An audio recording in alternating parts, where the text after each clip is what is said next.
Hello मेरे Drona warriors, कैसे हैं सभी लोग? कैसे हैं आप सभी लोग? Good evening everyone, good evening. आ जाइए, लौट आइए, शुरू करते हैं आज का काम। हाँ जी, good evening Divyansh, good evening Palak, Kashish, Kushagra, Aarav, किशोर, जतिन, बहुत बहुत स्वागत है आप सभी का। भव्या, रौनक, सूर्यांश, कृष्णराज, लौट आइए क्लास के अंदर। ईशान, शौर्य, आदित्य, वैभव, तनुज, दिव्यांश, पलक, प्रणव, सरोज, मनन, शैडो, मेघा, लक्ष्य, रुद्राक्ष, बहुत बढ़िया बेटा। आ जाओ सभी, जल्दी आ जाइए, जल्दी आ जाइए। मेरे गुरु को नमस्ते, मेरे शिष्य को भी बहुत बहुत सारा आशीर्वाद, बहुत बहुत सारा नमस्कार। हाँ जी, ये चलो जी, शुरू करते हैं। तो जो एक खास अनाउंसमेंट है जो आपको सभी लोगों ने करी दी होगी, आपको भी पता होगा कि हम आप लोगों के लिए क्या लेके आ रहे हैं, है ना। ऐसे सरप्राइजेस भरे होंगे धीरे धीरे इस द्रोणा की यात्रा में, आपको सरप्राइजेस बहुत सारे मिलते रहेंगे टाइम टू टाइम, है ना। तो हमारा आपसे मिलने की बहुत इच्छा थी। बहुत सारे बच्चे मैसेज करते थे कि सर आपसे मिलना है, हम आपसे एक दिन मिलेंगे जब हम रिजल्ट ले आएंगे। तब तो हम बहुत हंसी खुशी से मिलेंगे, लेकिन हमें एक बार और आपसे मिलने का मन था कि जब ये सफर शुरू हुआ है तो क्यों ना एक बार इसको मिलकर इस माइलस्टोन सेट किए जाएं और फिर उन माइलस्टोन्स को साथ में आगे बढ़ते हुए अचीव भी किया जाए। बहुत बढ़िया बेटा, बहुत बढ़िया जी। तो पता है ना इस वीक क्या होने वाला है? पता है ना भाई, इस सैटरडे को हम लोग क्या लेके आ रहे हैं? सभी को आइडिया इस चीज का? House your health sir? चल रही है भाई, सही चल रही है, ठीक है ना। गर्म पानी साथ में लेके बैठा हुआ हूं, जैसे जैसे थोड़ा सा लगेगा कि गले में दर्द है, फिर थोड़ा सा गर्म पानी पी लूंगा, है ना। बस आप लोगों का सपोर्ट चलता रहे, सिखा तो मैं आपको ले जाऊंगा, इस बात की तो मेरे ऊपर छोड़ दो आप लोग। हाँ भाई, मार्गदर्शन जी बच्चों, आई एम टॉकिंग अबाउट मार्गदर्शन ओनली। मार्गदर्शन जो है सपनों से सफलता का सही मार्ग। एक्चुअली ये क्यों प्लान किया गया है, इसके पीछे की कहानी आपको सभी ने बता दी होगी।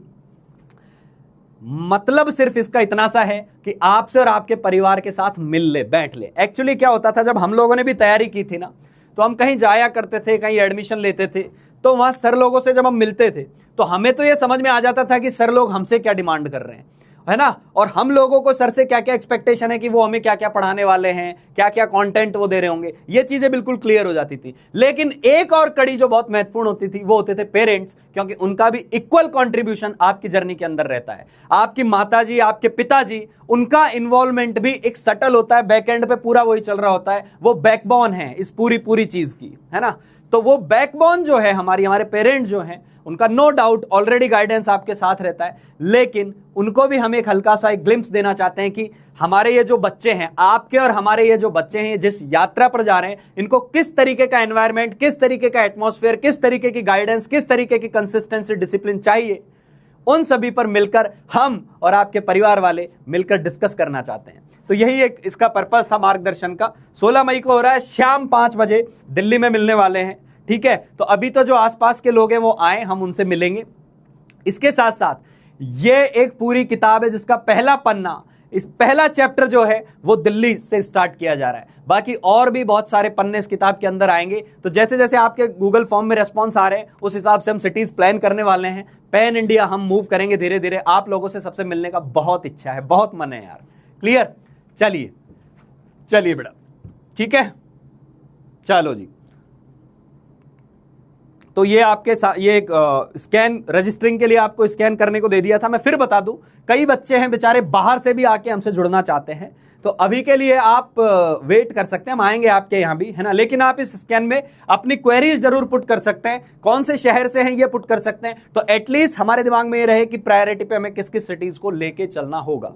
क्लियर है? हमारे ऑन लिस्ट हमने बहुत कुछ बनाया हुआ है, लेकिन जैसे जैसे आपके रेस्पॉन्सेज आएंगे तो हम उन चीजों को और थोड़ा क्विक प्लान करेंगे, जल्दी प्लान करेंगे, ताकि हम आपसे एक बार मिल पाए जी। चलिए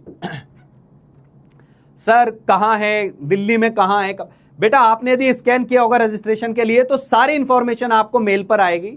इवन पासेस भी जो हैं वो मेल पर दे दिए जाएंगे। सारी इंफॉर्मेशन मेल पर आने वाली है। आपका रजिस्टर्ड नंबर होगा, उस पर इंफॉर्मेशन आ जाएगी। उसके लिए बिल्कुल पैनिक नहीं होना है, उसके लिए बिल्कुल नहीं घबराना है। क्लियर?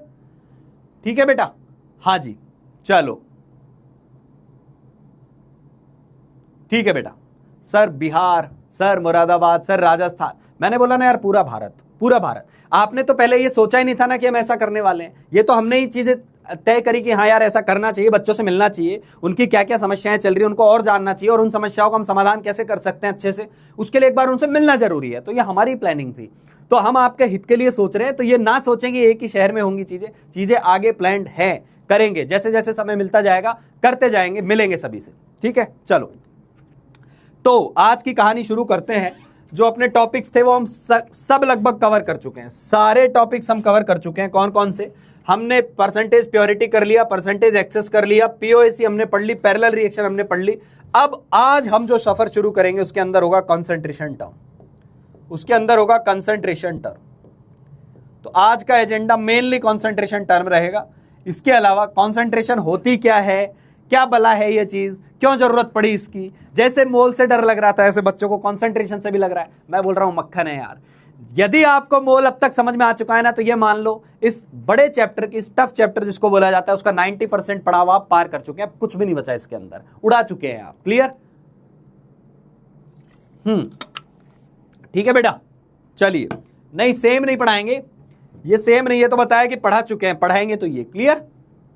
चलिए बेटा शुरू करते हैं। बेटा इतनी सारी क्वेरीज एक बार इसको स्कैन करना है, सब कुछ समाधान हो जाएगा उनका। ठीक है, चलो।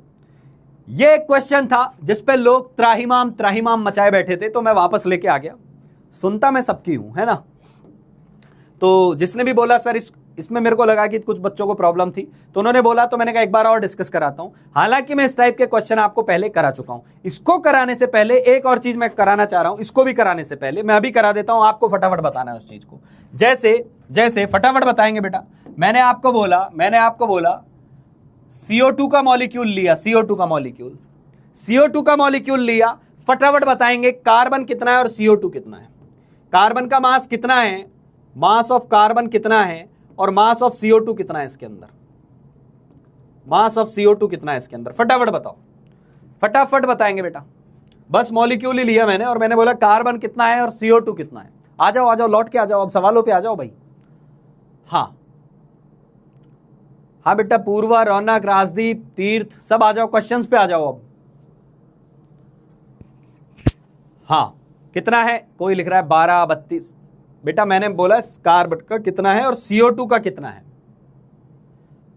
कार्बन का कितना है, CO2 का कितना है। तो जवाब आया सर कार्बन का 12 है और CO2 का 12 + 32 44 है। 12 + 32 44 है CO2 का। यही है। अच्छा, ये रेशियो फिक्स ही रहने वाला है क्योंकि उसका फॉर्मूला ही है। यानी जब 44 ग्राम कार्बन CO2 होगा तब 12 ग्राम कार्बन होगा। ठीक है सर। मान लो मैंने बोला H2O, इसमें हाइड्रोजन कितना है, हाइड्रोजन का रेशियो और H2O के मास का रेशियो क्या है। मास ऑफ हाइड्रोजन कितना है इस मॉलिक्यूल में और मास ऑफ वाटर कितना है इस मॉलिक्यूल में। फटाफट बताएं, हाइड्रोजन कितना है और पानी कितना है। हाइड्रोजन कितना है और पानी कितना है। हाइड्रोजन कितना है और पानी कितना है। हाइड्रोजन कितना है और पानी कितना है, फटाफट बताओ। हाइड्रोजन कितना और पानी कितना। तो सर हाइड्रोजन का मास है 2, हाइड्रोजन का मास है 2 और ऑक्सीजन का मास है 16, तो 2 + 16 तो 2/18, 1/9 है रेशियो। 1/9 हो गया। हाँ बिल्कुल सही है, बिल्कुल सही है। अब मैं ये बोलना चाह रहा हूं, अब मेरा सवाल आपसे ये है कि मान ले ये तो एक एग्जाम्पल हो गया।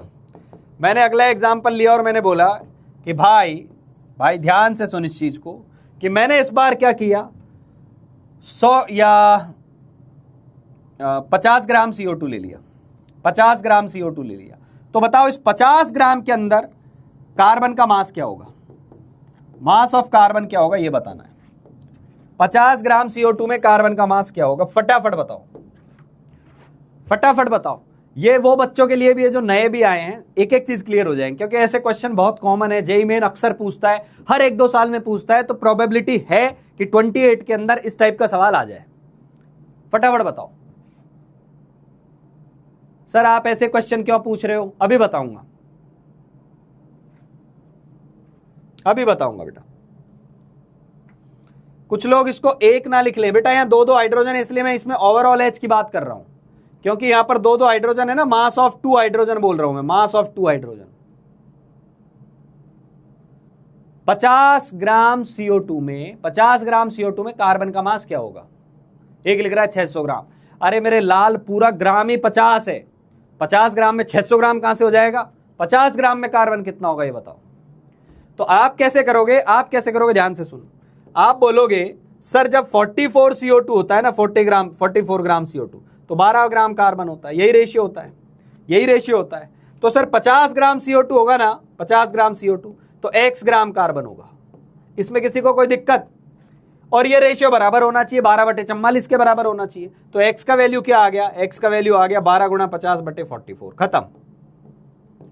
ठीक है भाई, 600/44, इसको जो भी सॉल्व करोगे मतलब 150/11 इस टाइप का कुछ आ जाएगा। समझ में आई बात? यानी इसको भी और सॉल्व कर लो तो कितना आ जाएगा? 11 एकम 11, 4 जीरो आ जाएगा, 33 आ जाएगा और 7 जीरो आ जाएगा, 13.6 ग्राम के आसपास। यानी 50 ग्राम CO2 में, 50 ग्राम CO2 में, एटम नहीं पूछ रहा मैं, एटम नहीं पूछ रहा, 13.6 ग्राम के आसपास कार्बन होगा। ये बात समझ में आ गई? तो ऑक्सीजन का मास कितना होगा? ऑक्सीजन कितना होगा फिर? तो हम बोल देंगे 50 में से 13.6 घटा दो, इतना ऑक्सीजन होगा। ये पॉइंट समझ में आया या नहीं? ये पॉइंट समझ में आया या नहीं कि हमें कोई भी रैंडम मॉलिक्यूल का मास दे दे और पूछ ले इसमें एक एटम का मास बताओ, तो हमें ये रेशियो वाली कहानी याद रखनी है कि एक एटम में रेशियो फिक्स होता है मॉलिक्यूल के अंदर एटम का, उस रेशियो को लेके चल लो। समझ में आया सभी को? ये समझ में आया बेटा? अरे आसान सी चीज है, लल्लू प्रॉब्लम है, लल्लू हलवा छाप चीज है। समझ में आ गई बात? समझ में आ गई चीज? हाँ, ये रिवीजन टाइप ही करवाया है। दूसरा मेथड क्या है इसी का दूसरा मेथड क्या है? इसी का दूसरा मेथड लिख रहा हूं यहां, मेथड 2। हमने क्या किया, मोल निकाल लिए CO2 के। CO2 के मोल कितने आए? CO2 के मोल आएंगे 50/CO2 का मोलर मास। सर CO2 के मोल आए 50/44 मोल। तो कार्बन के मोल कितने आएंगे? सर एटम के मोल, मॉलिक्यूल के मोल इंटू एटॉमिसिटी, यानी CO2 के जितने मोल आएंगे इंटू 1 करेंगे। तो सर ये भी उतने ही आ गए, 50/44 मोल आ गए। किसका आया? ये कार्बन का मोल आया। तो कार्बन का मास क्या आएगा? सर 12 से गुणा कर देंगे, उसका मोलर मास 12 होता है। तो ये कितना आया? अरे ये भी इतना ही आया। यानी हमारे पास दोनों तरीके हैं, हम सीधे भी लिख सकते हैं कि इतने ग्राम में कार्बन कितना होगा, ऑक्सीजन कितना होगा, रेशियो से भी कर सकते हैं। या फिर दूसरा तरीका है, जो मास दिया है उससे पूरे मॉलिक्यूल के मोल निकाल लो, फिर एटम के मोल निकाल लो, फिर एटम का मास निकाल लो। यदि ये बात समझ में आ गई हो तो लिख दो मक्खन, हलवा है ये। ठीक है, समझ में आ रही है बात? समझ में आ गई ये वाली बात? जो लेट हो गए वो घबराए नहीं, कुछ नया नहीं बता रहा हूं मैं, पुरानी चीज बात कर रहा हूं। क्लियर एकदम मक्खन? चलो जी, चलो बहुत बढ़िया, समझ में आ गई बात? चलो जी, अब आगे बढ़ते हैं। अब इस सवाल को सॉल्व कर दो। ये सवाल बोल रहा है कि एक हेलोजन का एस्टिमेशन, एक तो क्या है, इंग्लिश ऐसे लिख देते हैं कि बच्चा डर के बेहोश हो जाए। एस्टिमेशन ऑफ हेलोजन, ये क्या होता है? कुछ नहीं होता, बेकार बातें। Halogen fluorine, chlorine, bromine, iodine को बोलते हैं। तो उसने बोला एक ऑर्गेनिक कंपाउंड लिया, 0.45 ग्राम ऑर्गेनिक कंपाउंड लिया, 0.45 ग्राम ऑर्गेनिक कंपाउंड लिया। इस ऑर्गेनिक कंपाउंड को कोई तो रिएक्शन में भेजा और इससे हमें AgBr मिला, और वो AgBr आया 0.36 ग्राम। तो वो बोल रहा है ब्रोमीन इस कंपाउंड में कितना रहा होगा? भाई इसमें जो ब्रोमीन रहा होगा वही तो यहां गया होगा। तो तुम एक काम करो, यहां ब्रोमीन का मास निकालो, कितना आ रहा है। मास ऑफ ब्रोमीन निकाल दो, आंसर अपने आप आ जाएगा। मास ऑफ ब्रोमीन कितना आएगा इसमें? करो, सॉल्व करो सभी लोग। मास ऑफ ब्रोमीन क्या आएगा इसके अंदर? हाँ, already done. Yes I know, it's already done. कुछ बच्चों को ये समझ में नहीं आया था तो उनके लिए वापस से लेके आ रहा हूं।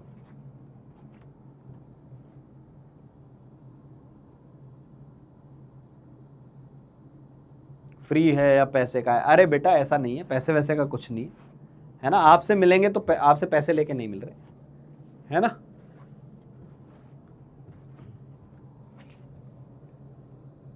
इसका जवाब दे दो बेटा, बस तुम्हें समझ में आ जानी चाहिए चीजें। बस इस बात का ध्यान रखना, AgBr टोटल 188 होता है और Br होता है 80। Br होता है 80।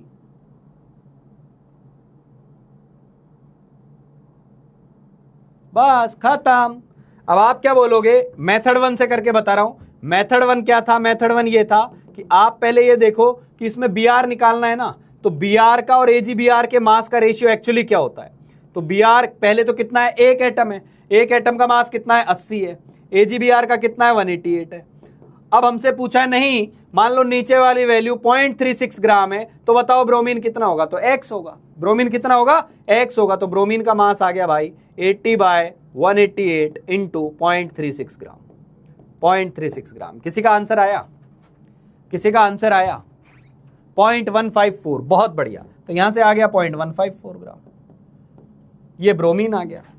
अब वो बोल रहा है इसमें कितना % ब्रोमीन है। अरे लाला लाली, यहां से जो ब्रोमीन है वो वहां गया है, उस ब्रोमीन का मास निकाला तो वो गया तो यहीं से है, तो इसमें कितना ब्रोमीन रहा होगा, इसमें वो ब्रोमीन था सर। यानी परसेंटेज ऑफ ब्रोमीन कितना आ जाएगा कंपाउंड में, कितना परसेंटेज आ जाएगा सर? वो मास निकाला 0.154, इधर लिख दिया 0.45, इधर किया गुणा 100।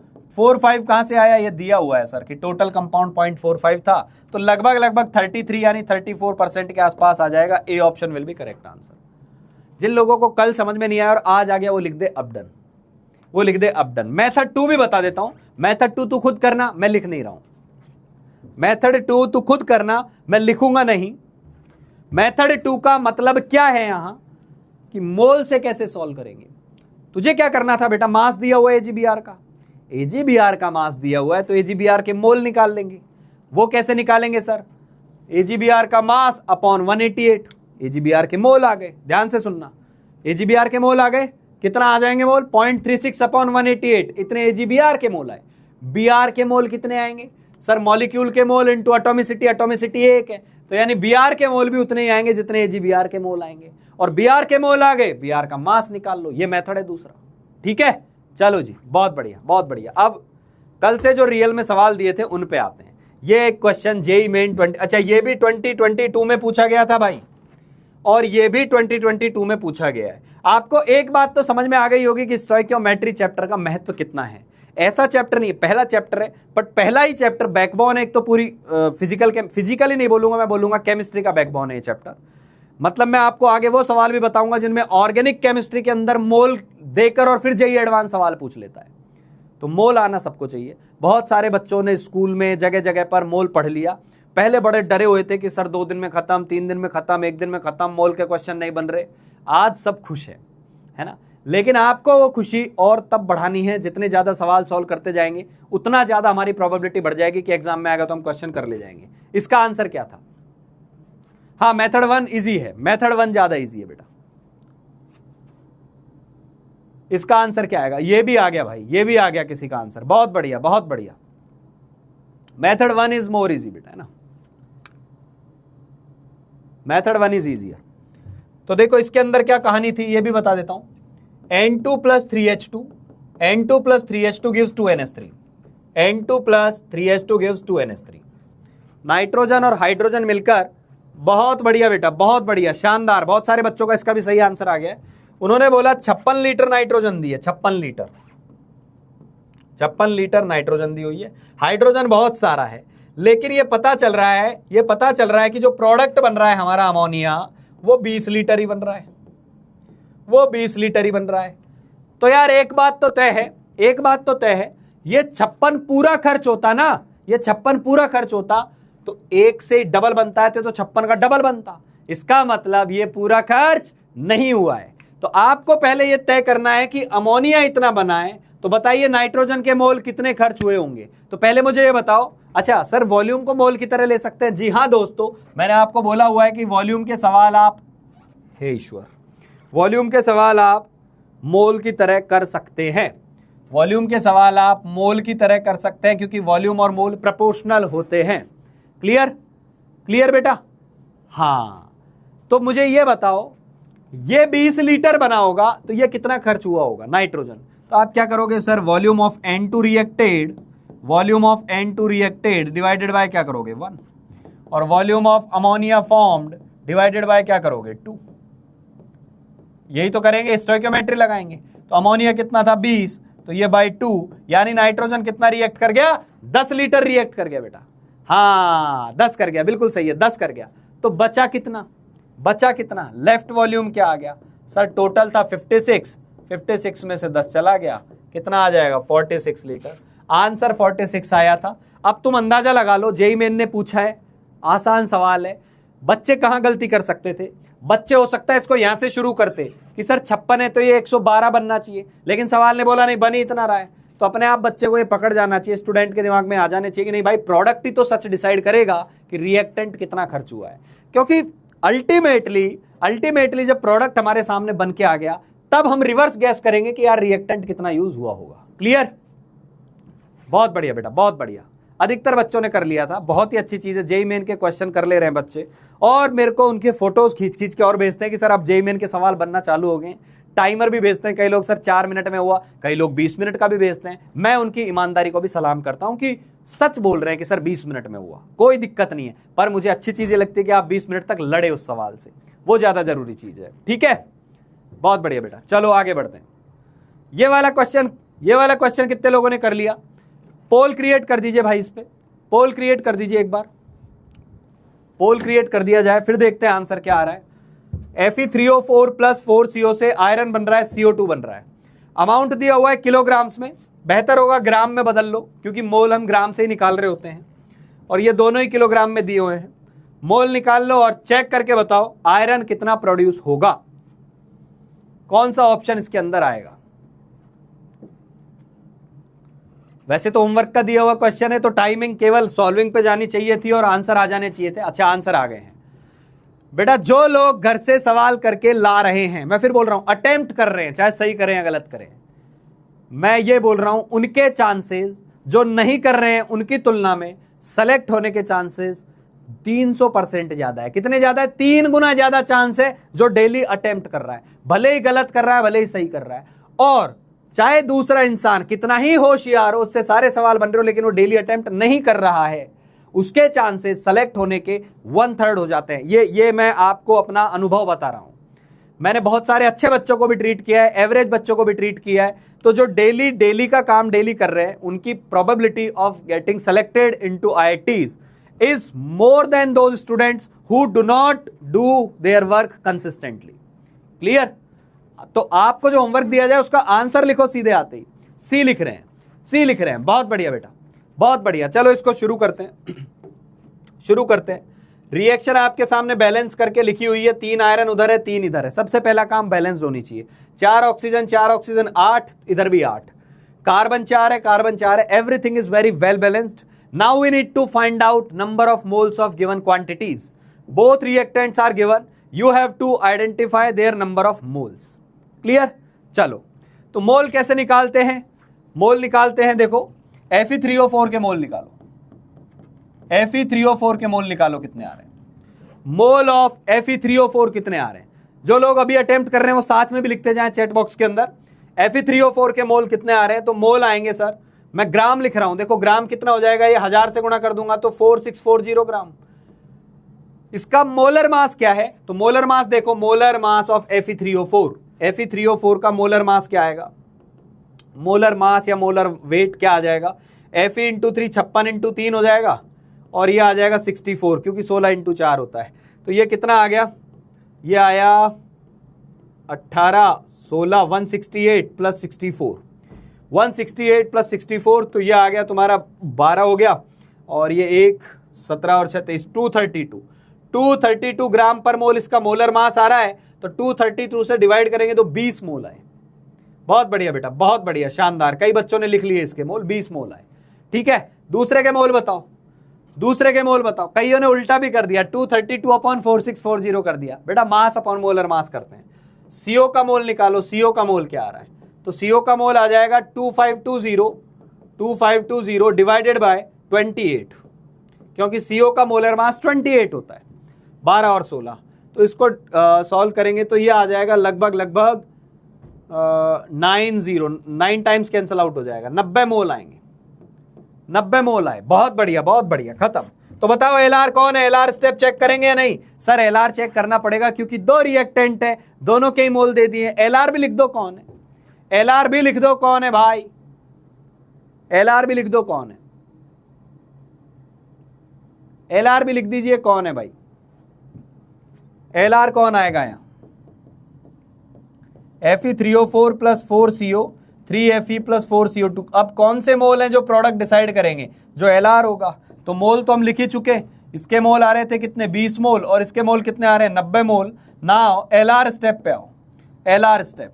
तो Lr स्टेप के लिए क्या करेगा, Lr स्टेप के लिए 20/1 हो जाएगा 20 और ये 90/4 हो जाएगा। 90/4 मतलब 22.5 22.5 Fe3O4 Fe3O4 Lr है, बहुत बढ़िया। जब Fe3O4 Lr है तो यही तो डिसाइड करेगा कि Fe कितना बनेगा। अब ध्यान देना, मोल ये ऊपर वाले होते हैं तो कितने बन जाएंगे, 3 गुना ज्यादा बनेंगे। कई बच्चों ने आंसर पहले ही दे दिया, 60 मोल दे दिया।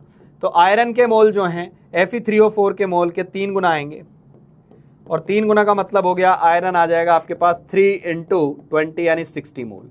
और 60 मोल का मतलब मास तो निकाल ही लेंगे, क्या आ जाएगा 60 × 56।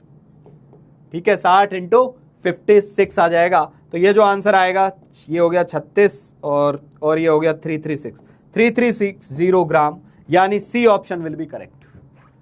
समझ में आ रही है बात, बहुत बढ़िया। यदि ये क्वेश्चन आपने कर लिया है तो you have to realize you are able to solve JEE main 2022 question जो अभी आए हैं, ताजा आए हैं, वो कर पा रहे हैं आप। ठीक है बेटा, चलो नेक्स्ट क्वेश्चन था ये। अब ये सवाल किसी ने किया हो नहीं किया हो, अब कर लो इसको, क्योंकि इसका कॉन्सेप्ट मैंने आज भी आते ही बता दिया। इसने आपको बोला एक ऑर्गेनिक कंपाउंड है जिसके अंदर कार्बन भी है, हाइड्रोजन भी है, ऑक्सीजन भी है। ऑर्गेनिक कंपाउंड है, एक ऑर्गेनिक कंपाउंड है जिसके अंदर कार्बन भी है, हाइड्रोजन भी है, ऑक्सीजन भी है, कुछ भी मान लो CXHYOZ टाइप का। ठीक है, और इसने बोला इसमें 0.492 ग्राम है टोटल। अब बताओ मेरे भाई, इसने बोला इसको जलाया तो CO2 बना और H2O बना। तुम्हें बेसिकली ये पता कर लेना है CO2 कहां से आएगा, CO2 इसके कार्बन से आएगा। इसमें कितना कार्बन है कैसे पता चलेगा, सर इसका कार्बन पता चलेगा किससे, इसका कार्बन पता चलेगा इससे। तो यहां कितना कार्बन है उतना कार्बन यहां आएगा, यहां कितना हाइड्रोजन है उतना हाइड्रोजन यहां आएगा। तो सर इनमें ऑक्सीजन भी निकाल लेना, ऑक्सीजन तो यहां से भी आया है और ऑक्सीजन जब कंबशन करोगे तो O2 से भी आया है। तो यहां से आप कार्बन की श्योरिटी ले सकते हैं, हाइड्रोजन की श्योरिटी ले सकते हैं, लेकिन यहां जो ऑक्सीजन आ रहा है उतना ही यहां होगा, इसकी श्योरिटी नहीं है क्योंकि ऑक्सीजन के सोर्स दो हैं। तो ऐसे सवालों में तुम्हें कार्बन का मास यहां निकाल लो कितना आ रहा है, हाइड्रोजन का मास यहां से निकाल लो कितना आ रहा है, और भाई फिर तो क्लियर हो गया ना। इसमें 3 चीजें, कार्बन, हाइड्रोजन, ऑक्सीजन, जब 2 पता चल गई तो ऑक्सीजन आ ही जाना है। इनका मास आ गया तो इनके मोल आ जाएंगे, तो इनका एम्पिरिकल फॉर्मूला भी आ ही जाएगा। करो इसको, सॉल्व करें सभी लोग, सॉल्व करें, और जिनने कर लिया वो अपना आंसर बता सकते हैं। बहुत बढ़िया, कुछ लोगों का 46% 47% टाइप आ रहा है, मेरे हिसाब से सही है आंसर। करें सभी लोग, अटेम्प्ट करें।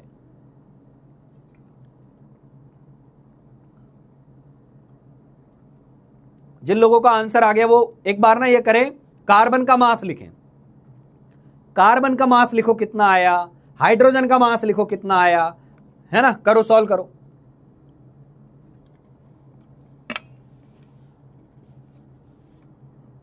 कार्बन का मास निकालो, हाइड्रोजन का मास निकालो। पहले मास बता दो बेटा, परसेंटेज आ ही जाएगा, मास बताओ फटाफट।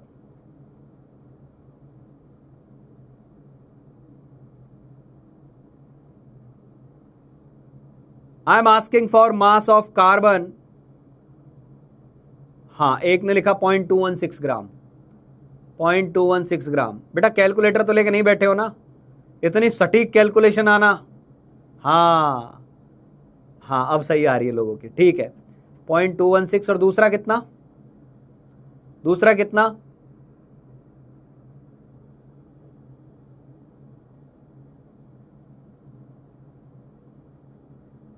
0.049, शायद सही आ रहा है, एकदम सही आ रहा है। कैसे निकालेंगे सर, वही कहानी अभी बताया था ना। CO2 में कार्बन का कैसे निकालेंगे कि सर ये होता है 12 और टोटल होता है 44, लेकिन यहाँ टोटल दिया हुआ है कितना, टोटल कितना दिया हुआ है 0.793, टोटल दिया हुआ है 0.793, तो कार्बन का मास मान लेंगे x। तो x की वैल्यू क्या आ गई सर, या कार्बन का मास क्या आ गया सर, यहां से x की वैल्यू आ गई 12/44 इंटू 0.793। तो ये लगभग आ जाएगा, ये 6 कर देते हैं, इसको 11 कर देते हैं, तो ये 6 हो जाएगा, ये 11 हो जाएगा, ठीक है। तो इसको सॉल्व करोगे तो ये 18 और ये 55 और ये 5 47 4.758/11 ऐसा कुछ आ रहा है। तो कार्बन का मास कितना आ रहा है, कार्बन का, सॉरी 22 आएगा। कार्बन का मास क्या आ रहा है, यहां से कार्बन का मास आ गया 0.2 और 2 आया, तो यहाँ से 3 कट गया तो ये 0.21 आ जाएगा, बिल्कुल सही है।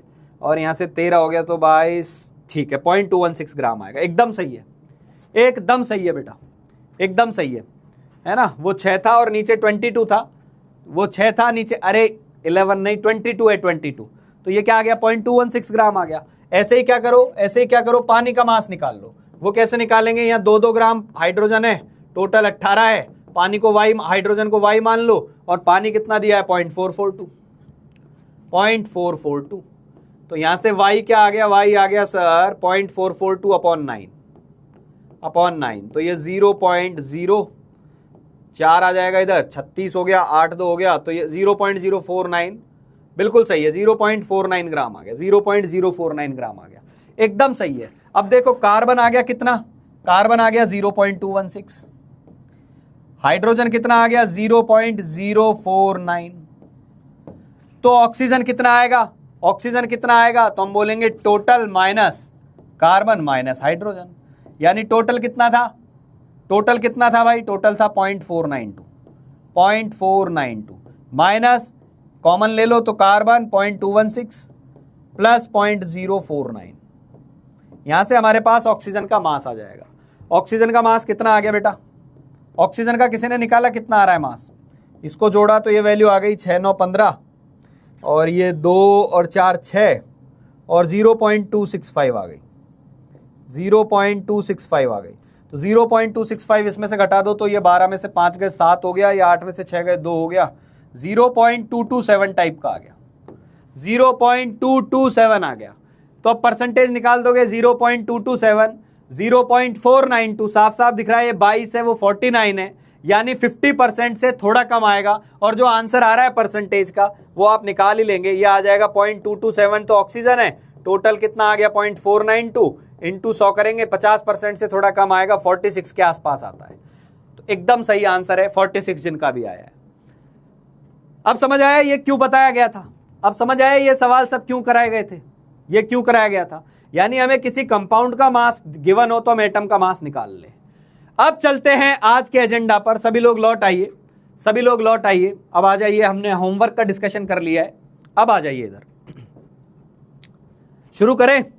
यदि आप तैयार हैं शुरू करने के लिए तो आपको पता है एक बार पंपिंग जरूरी है, आपकी पंपिंग हमारा मोटिवेशन, हमारा मोटिवेशन हमारी मेहनत, हमारी मेहनत आपका डेडिकेशन, आपका डेडिकेशन आपकी कॉपी में नोट्स उतरना चालू हो गया, आपकी कॉपी में नोट्स उतर रहे हैं, फिर ब्रेन में उतर रहे हैं, ब्रेन में उतर रहे हैं, टेस्ट के टाइम पे ब्रेन से वापस ओएमआर में उतर रहे हैं, ओएमआर में उतर रहे हैं, ओएमआर से उतरने के बाद, ओएमआर से उतरने के बाद रिजल्ट में चढ़ रहे हैं, रिजल्ट में चढ़ रहे हैं, रिजल्ट से आने के बाद डॉक्टर बना रहे हैं, डॉक्टर बनाने के बाद इंजीनियर बना रहे, सॉरी डॉक्टर बना रहे हैं नीट वालों को, और इंजीनियर आईआईटीएन बना रहे हैं आप लोगों को, जेई वालों को, और वहां से फिर देश सेवा हो रही है।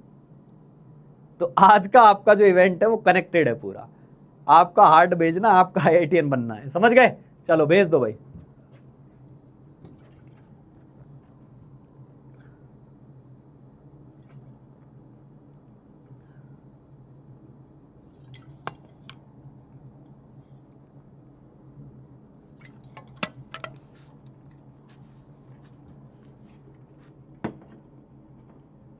चलो जी डन, ओके, आ जाइए आ जाइए आ जाइए आ जाइए, शुरू करते हैं अब आगे। सॉल्यूशन क्या होता है ना, सॉल्यूशन क्या होता है, ठीक है, सॉल्यूशन क्या होता है उसकी बात करते हैं। हाँ जी,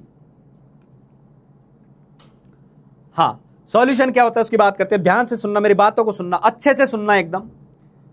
एक तो होती है बेटा फिजिकल प्रोसेस, एक होती है केमिकल प्रोसेस, ध्यान से सुनेंगे। एक होती है फिजिकल प्रोसेस, एक होती है केमिकल प्रोसेस। पहले लेक्चर में समझा दिया था। फिजिकल का मतलब दो चीजें आपने मिलाई तो दोनों की प्रॉपर्टीज वहां मौजूद होंगी, तो वो फिजिकल प्रोसेस है। दो चीजें आपने मिलाई और कोई तीसरी बन गई, और जो तीसरी बनी उनमें दोनों की प्रॉपर्टी मौजूद नहीं है, तो वो एक केमिकल प्रोसेस है। फिर से सुनेंगे मेरी बात को, फिर से सुनेंगे। अभी मैं सॉल्यूशन पे आऊंगा, थोड़ा सा एक बार इधर उधर की चर्चाएं कर लेते हैं, फिर सॉल्यूशन पे आएंगे। फिजिकल प्रोसेस क्या होती है? जब आप दो चीजों को मिक्स करते हैं और वो प्रॉपर्टी आगे तक रहे, प्रॉपर्टी पहले वाले की भी, प्रॉपर्टी दूसरे वाले की भी मिक्सचर के अंदर मौजूद है, तो ये पक्का एक फिजिकल प्रोसेस है। लेकिन आपने दो चीजें मिलाई, ए भी मिलाया, बी भी मिलाया और कुछ और तीसरी चीज सी बनाया, लेकिन सी जो बना उसमें ना ए की प्रॉपर्टी है ना बी की प्रॉपर्टी है, तो ये केमिकल प्रोसेस है। ये बात सभी को याद है, ये बात सभी को याद है। मैंने आपको बताया था कंपाउंड जब बनता है तो डिफरेंट एलिमेंट से, तो बताइए कंपाउंड एलिमेंट की प्रॉपर्टी कैरी करता है या नहीं करता है? फटाफट जवाब देंगे, फटाफट जवाब देंगे। पेपर में भी आ गया, टेस्ट में भी पूछ लिया। क्या कंपाउंड के अंदर दो एलिमेंट्स होते हैं उनकी प्रॉपर्टीज कैरी होती है? क्या जब कंपाउंड बनता है एलिमेंट से तो एलिमेंट की प्रॉपर्टी क्या कंपाउंड में कैरी होती है? यस और no? I need your answer. देखा, गड़बड़ होना चालू हो गई है। जो लोग यस लिख रहे हैं उन्होंने ढंग से सुना ही नहीं। नहीं होती है, बहुत बढ़िया, नहीं होती है। क्यों नहीं होती है?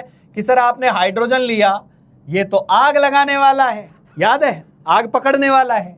आपने ऑक्सीजन लिया, सर ऑक्सीजन से तो आग लगती है, ये भी आग, ये भी आग, और जो प्रोडक्ट बना वो आग बुझाता है, वो आग बुझाता है। बिल्कुल अलग प्रॉपर्टी, बिल्कुल अलग property.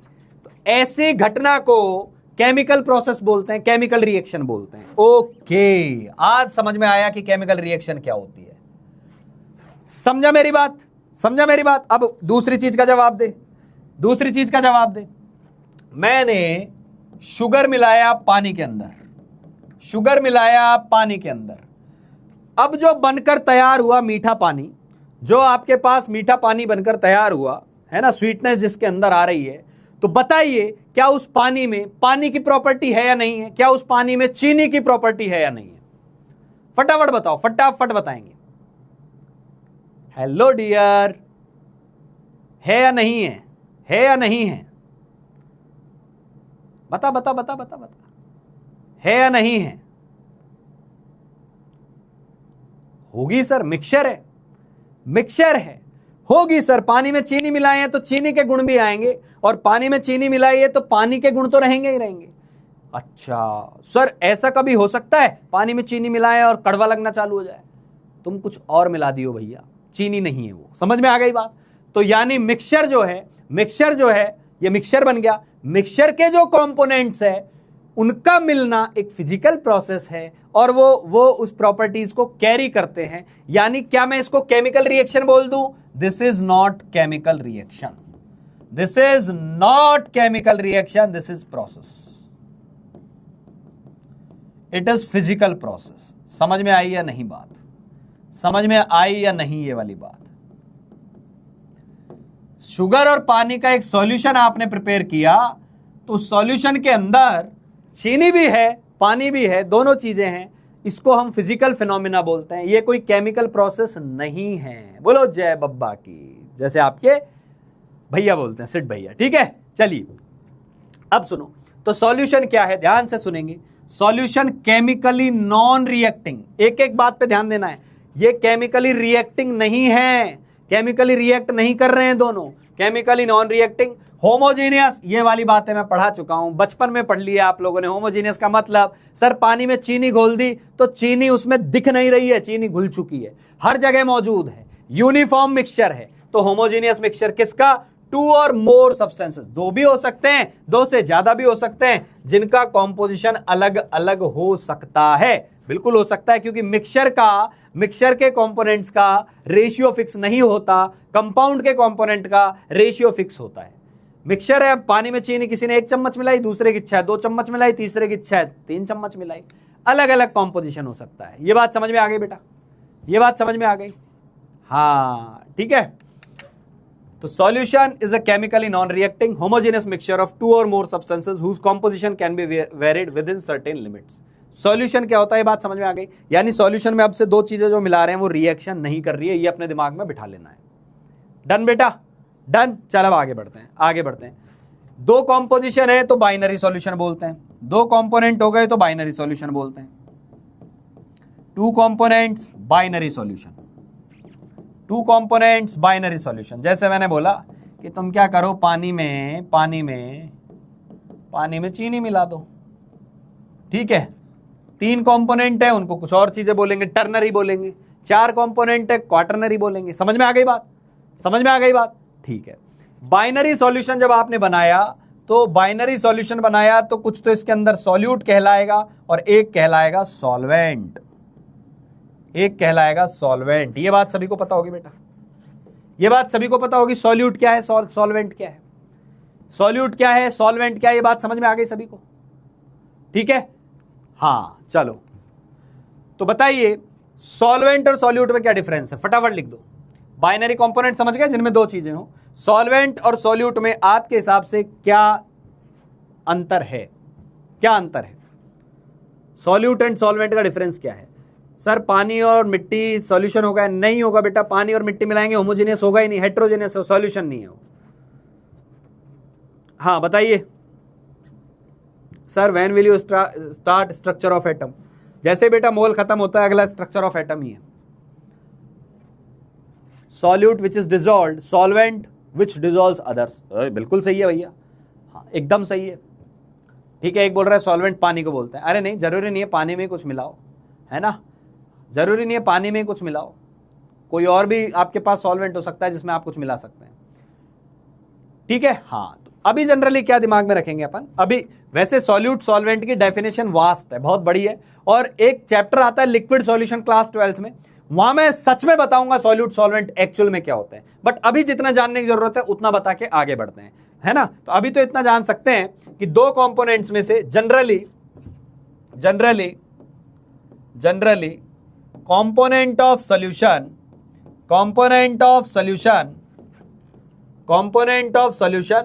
Present in larger amount, जो ज्यादा अमाउंट में मौजूद होता है ना, ज्यादा अमाउंट में मौजूद होता है वो सॉल्वेंट कहलाता है। अभी के लिए ऐसा मान लो, अभी के लिए ऐसा मान लो, और ये एनसीईआरटी का कन्वेंशन है कि सॉल्वेंट को जनरली ए से डिनोट करते हैं, ए से डिनोट करते हैं। तो जेईई मेन में कई बार जैसे ए भी लिखा हुआ आ जाता है, तो आपको ये मान के चलना है कि सॉल्वेंट की बात कर रहा है तो ए लिखा हुआ है, सॉल्यूट की बात कर रहा है तो बी लिखा हुआ है, यानी more amount is called solvent, है ना। हाँ ठीक है। और जनरली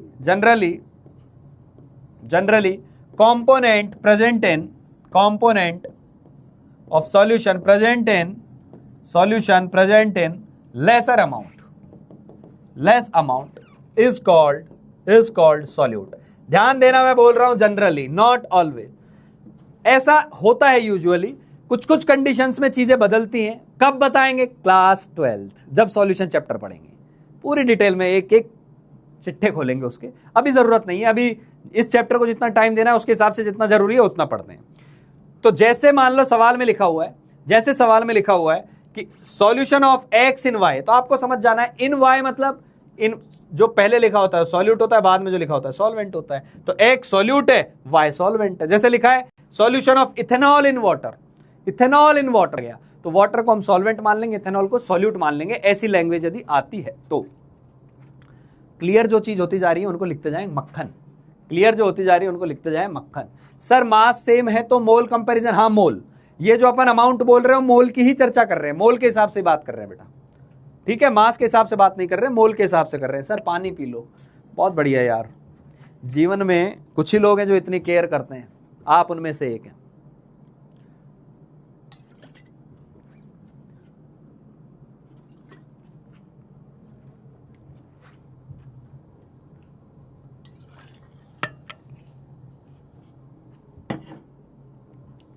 मक्खन बेटा, मक्खन लिख तो रहे हो, सच में मक्खन चल रही है ना जिंदगी, समझ में तो आ रही है ना बातें।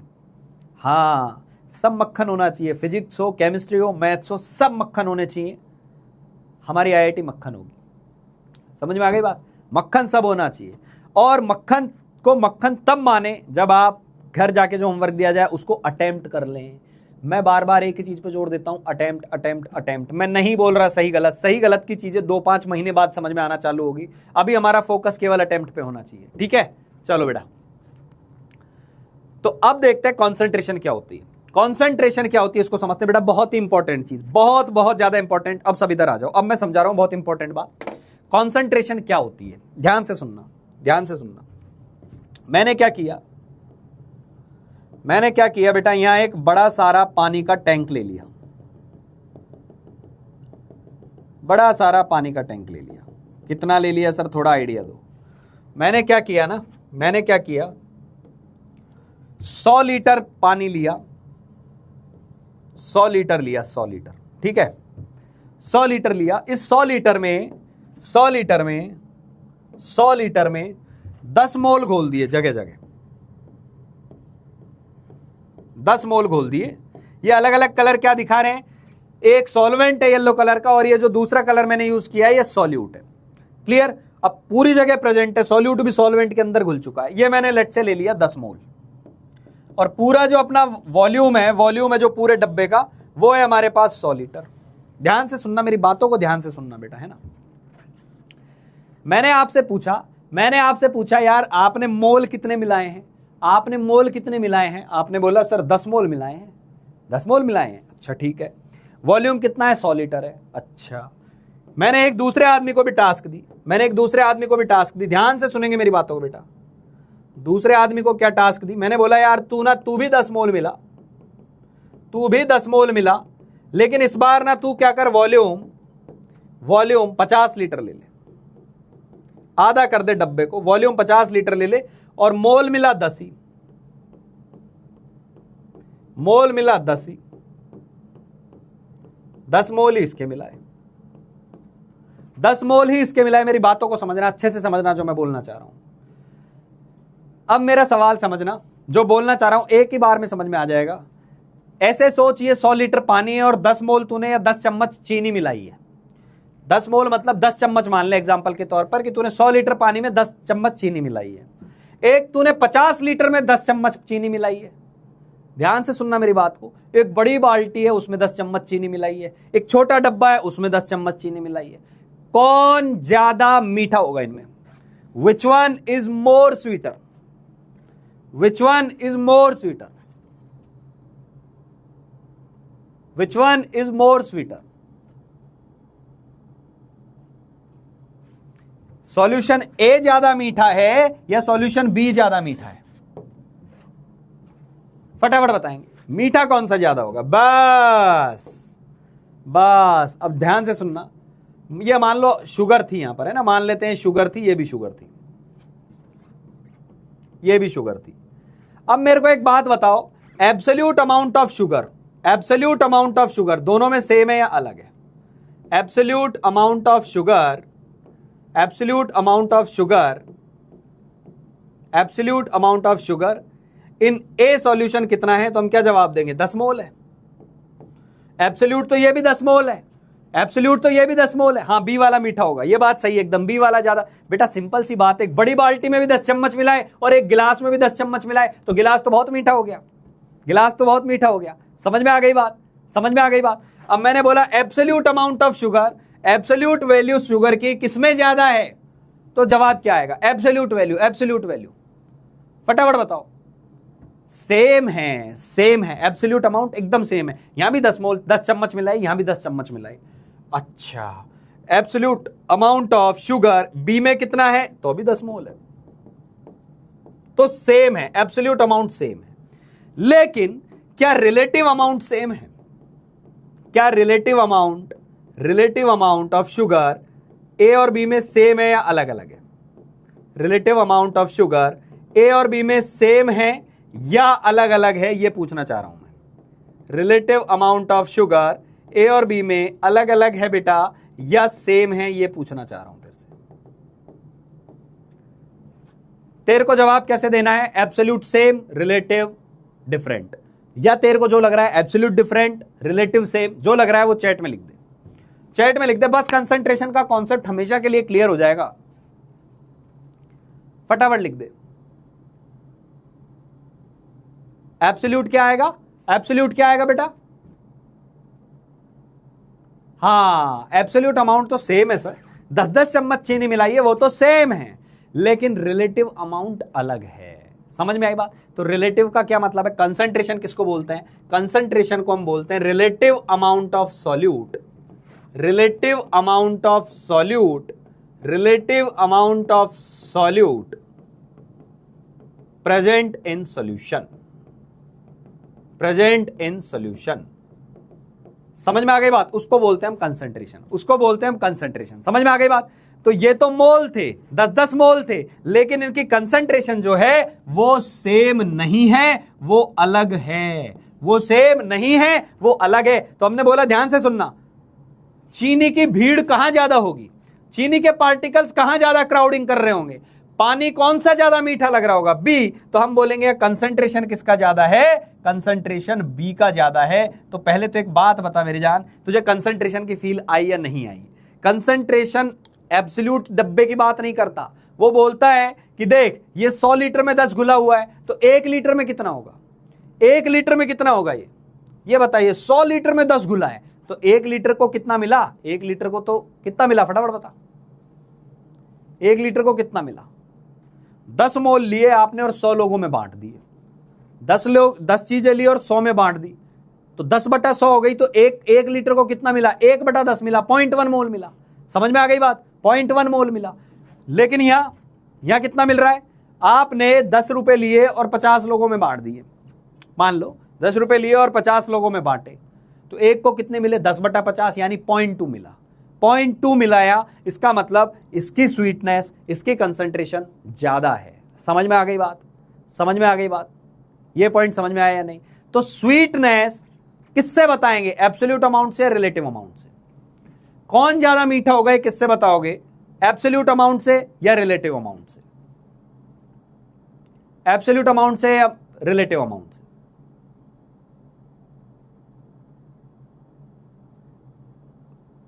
बताओ।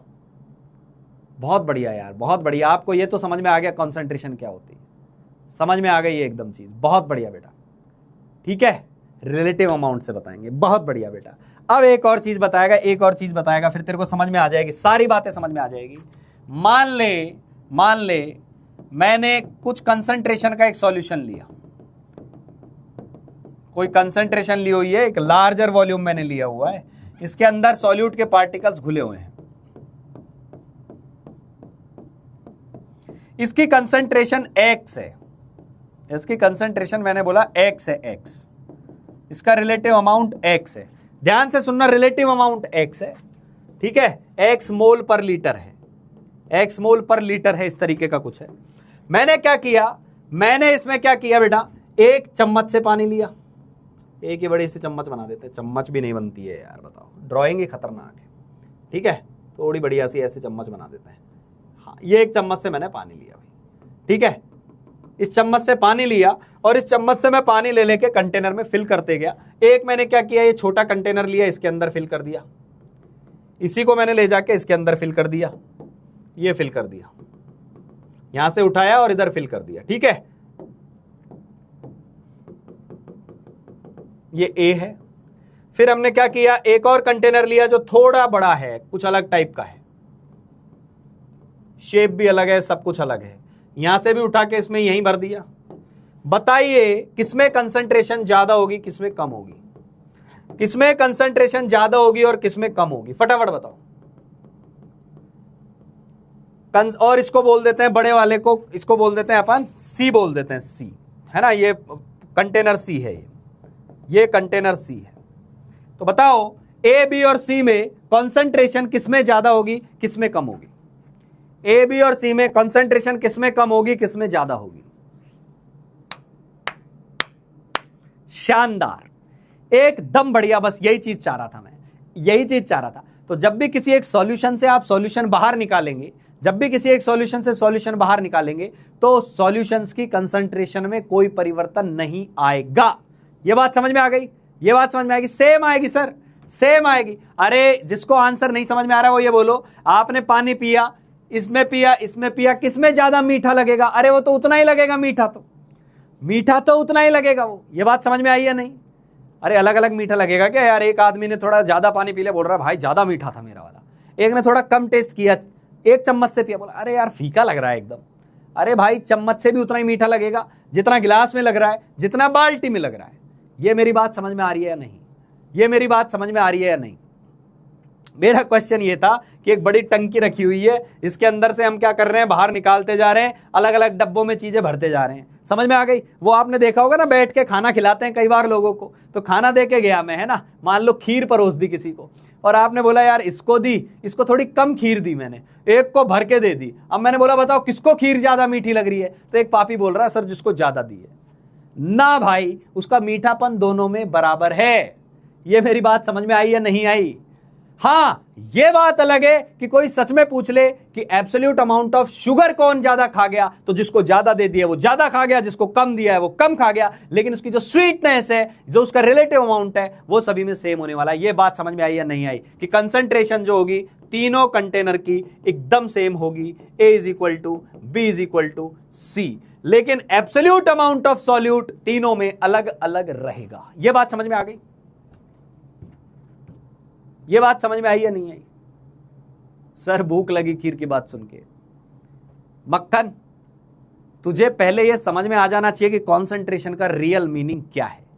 अब तुम्हें समझ में आ गई? Yes, you got now, you got now, got it? ठीक है जी, ठीक है सर। अब आगे बढ़ते हैं, अब आगे बढ़ते हैं, ठीक है, चलो आगे बढ़ता हूं भाई। ये समझ में आ गया? हाँ चल। तो सॉल्यूशन कितने टाइप के हो सकते हैं? सॉल्यूशन डाइल्यूट हो सकता है। डाइल्यूट किसको बोलते हैं? डाइल्यूट किसको बोलते हैं? तो सभी को पता होगा, कई बार बोलते हैं ना यार ये थोड़ा ना ज्यादा मीठा हो गया, इसको डाइल्यूट करो। तो क्या करते हैं, पानी डाल देते हैं उसमें, पानी डाल देते हो। पानी डालने से क्या हो गया? क्या एब्सोल्यूट अमाउंट ऑफ सॉल्यूट बदला क्या? मेरी बात का जवाब देना बेटा, जो मैं पूछना चाह रहा हूं। यहीं से बहुत सारे कॉन्सेप्ट है। ये जो पानी में चीनी डाल के मीठा पानी बना लिया ना, बस इसको दिमाग में रख। कोई माई का लाल नहीं है जो तेरे से कंसंट्रेशन का सवाल पूछे और तू उसका गलत जवाब दे दे। तेरे को बस इतना याद रखना है कि ये पानी का डब्बा है, इसके अंदर चीनी घुली हुई है। अब मैंने बोला इसको डाइल्यूट करना है, इसको डाइल्यूट करना है, तो क्या करोगे? पानी और मिला दोगे। पानी और मिलाने से क्या उसमें चीनी कम हो गई क्या? ना, चीनी का एब्सोल्यूट अमाउंट अभी भी वही है, लेकिन उसका रिलेटिव अमाउंट कम हो गया, क्योंकि वो चीनी अब और ज्यादा पानी में फैल गई, तो उसकी स्वीटनेस कम हो गई। तो डाइल्यूट का मतलब क्या है? सॉल्यूट के पार्टिकल्स कम रहते हैं, यानी कौन से? Few particles of solute, solution properties are very close to pure solvent. वो बोल रहा है कि सॉल्यूट इतना कम होता है, इतना कम होता है सॉल्यूट, कि हमें लगता है कि सॉल्यूशन के अंदर जो प्रॉपर्टीज हैं वो very close to pure solvent. समझ में आ गई? यानी ये बोलना चाह रहा है डाइल्यूट का मतलब है कि आपने पानी का जो टैंकर आता है ना बड़ा सा, उसमें 1 चम्मच चीनी डाल दी और आपसे पूछा बताओ ये पानी मीठा है क्या? अरे भाई नो डाउट आपने चीनी डाली है तो उसमें स्वीटनेस आई होगी, पर उस स्वीटनेस को हम परसीव नहीं कर पा रहे हैं। हमें तो ऐसा लग रहा है नहीं इसमें तो पानी है, चीनी है ही नहीं। तो डाइल्यूट का मतलब है सॉल्यूशन की प्रॉपर्टीज में होती तो दोनों है सॉल्यूट सॉल्वेंट, बट ज्यादा क्लोज किसकी हो जाती है? सॉल्वेंट की ज्यादा क्लोज हो जाती है। क्लियर? मोर सॉल्वेंट डाइल्यूट, बिल्कुल सही बात है। मोर सॉल्वेंट क्या हो जाएगा बेटा? डाइल्यूट हो जाएगा। बहुत बढ़िया, बहुत बढ़िया, शानदार। हाँ जी, हाँ एक सेकेंड, ये लॉकिंग का ऑप्शन आ रहा है क्या उसके अंदर? आया था अभी जस्ट। अच्छा ठीक है। कॉन्सेंट्रेटेड, कॉन्सेंट्रेटेड का क्या मतलब है? कॉन्सेंट्रेटेड का मतलब है कि अब चीनी ज्यादा डाल दो, यानी सॉल्यूट ज्यादा भर दो। समझ में आ गए? कंसंट्रेटेड मतलब सॉल्यूट पार्टिकल ज्यादा भरे हुए हैं सॉल्वेंट के अंदर। समझ में आ गए? ठस ठस के चीनी भर दी उसके अंदर, वो हो जाता है कॉन्सेंट्रेटेड। और एक होता है सैचुरेटेड। सैचुरेटेड का क्या मतलब है? ये सारे शब्द इंग्लिश के हैं और आपको समझ में आती है। सैचुरेटेड जैसे आप हो जाते हैं ना सैचुरेट पढ़ पढ़ के, आप बोलते हैं अब छुट्टी चाहिए, अब हमारा पढ़ाई से कोई नाता नहीं रहा, वैसे सॉल्यूशन भी सैचुरेट हो जाते हैं। सॉल्यूशन बोलते हैं, सॉल्वेंट बोलता है कि भाई बहुत सॉल्यूट डाल दिया, अब मैं इससे ज्यादा सॉल्यूट झेल नहीं सकता, अब तुम जो सॉल्यूट डालोगे मैं उसको घोलूंगा नहीं, उसको नीचे बिठा दूंगा। तो सैचुरेटेड का मतलब वही है, मैक्सिमम कैपेसिटी, जहां no more solute can dissolve at that temperature. समझ में आ गई बात? आप सैचुरेट हो जाते हैं तो आप लिखते हैं ना सर हम सैचुरेट हो गए, इसका क्या मतलब है? सर अब हमारा इस सब्जेक्ट से नाता थोड़ा सा टूटता हुआ दिख रहा है, अब हमें आप और पढ़ा दोगे तो वो पढ़ाया जो है वो हमारे दिमाग में जाएगा ही नहीं, वो नीचे जाके बैठ जाएगा। ओके, वही सॉल्यूशन के साथ हो रहा है। सॉल्यूशन में पानी में चीनी मिलाई, अरे तो ऐसा थोड़ी ना है कि चीनी घुलती चली जाएगी, घुलेगी घुलेगी घुलेगी, एक पॉइंट ऑफ टाइम के बाद जितनी घुल सकती थी घुल गई, अब आप उसमें भर भर के चीनी मिलाएंगे वो नीचे जाके बैठ जाएगी, यानी वो सॉल्यूशन सैचुरेट हो चुका है, जितना उसमें घुल सकता था मैक्सिमम घुल चुका है, उससे ज्यादा नहीं घुल सकता। ये बात समझ में आई या नहीं? ये बात समझ में आई या नहीं है? ठीक है, ये बात समझ में आ गई? हाँ, बहुत बढ़िया। और सुपर सैचुरेटेड क्या होता है? जितना वो मैक्सिमम घोल सकता है उससे भी ज्यादा घोल देंगे। ले, भर के आए एकदम, ले ये पूरा, एक गिलास चीनी भर दी एक गिलास पानी में। अब ये तो सुपर सैचुरेटेड ही होगा। समझ में आ गई बात? चलो चलो, no sir, we are unsaturated. Yes, because I love you all, that's why you are unsaturated and I want you to be unsaturated only because saturated होना हारने की निशानी है। एंड आप हारने वाले हैं ही नहीं, आप जीतने वाले। क्यों? क्योंकि आप जुड़े हैं मिशन जीत से। चलिए चलिए तो देखो क्वालिटी को मेजर करने का तरीका क्या होता है कि एक बार चीजें डाइल्यूट होती हैं तो उसका मतलब होता है, ये फीलिंग है, यहां पर समझाने के लिए बना के लाया हूं। ये कॉपी में ना लिखो चल जाएगा, ये पीडीएफ से समझ लेना, इसको कॉपी में लिखने की जरूरत नहीं है। कॉपी में ये लिखना था, डाइल्यूट क्या होता है, कॉन्सेंट्रेटेड क्या होता है, सैचुरेटेड क्या होता है। इसका मतलब इतना सा है, डाइल्यूट का मतलब कि बहुत सारे सॉल्वेंट के अंदर सॉल्यूट के पार्टिकल काफी कम है। जैसे बताया ना कि 1 चम्मच चीनी मिला दी आपने, 1 चम्मच चीनी मिला दी आपने, ठीक है, तो वो आपने डाइल्यूट बोल दिया। कंसंट्रेटेड का मतलब क्या है? अब इन दोनों में अंतर आएगा। जो कंसंट्रेटेड रहेगा उसको देख के आपको अंदाजा लग जाएगा, या तो उसके कलर में कोई परिवर्तन आ जाएगा, या उसकी डेंसिटी में परिवर्तन हो जाएगा, थोड़ा गाढ़ा हो जाएगा, विस्कोसिटी चेंज हो जाएगी, प्रॉपर्टीज बदलना चालू हो जाती है। तो यहां मान लो 5 चम्मच चीनी डाल दी, इंटेंस मीठा हो गया, एकदम खतरनाक मीठा हो गया। कई बार होता है ना, किसी घर गए, चाय बनाई, ऊपर ही ऊपर से तो मुंह बना रहे हैं, हाँ अच्छी है जी अच्छी है, अंदर ही अंदर बोल रहे हैं यार कितना मीठा पीते हैं ये लोग, हैं इतना मीठा डाल दिया है। वो ये वाली स्थिति है, कंसंट्रेटेड चाय बना के पिला दी आपको। और एक हो गया सैचुरेटेड, पता चले कि यार थोड़ा थोड़ा उसके अंदर अनडिजॉल्व्ड शुगर भी पड़ी हुई है जो घुल ही नहीं पा रही है। समझ में आ गई बात? ये होता है अनसैचुरेशन। तो मेरे हिसाब से ये समझ में आई होगी बात कि इसका मीनिंग क्या है, डाइल्यूट क्या होता है, कंसंट्रेटेड क्या होता है, सैचुरेटेड क्या होता है। Got it? सर फोबिया है, वियर्ड लग रहा है सैचुरेटेड देखकर। हाँ ठीक है बेटा।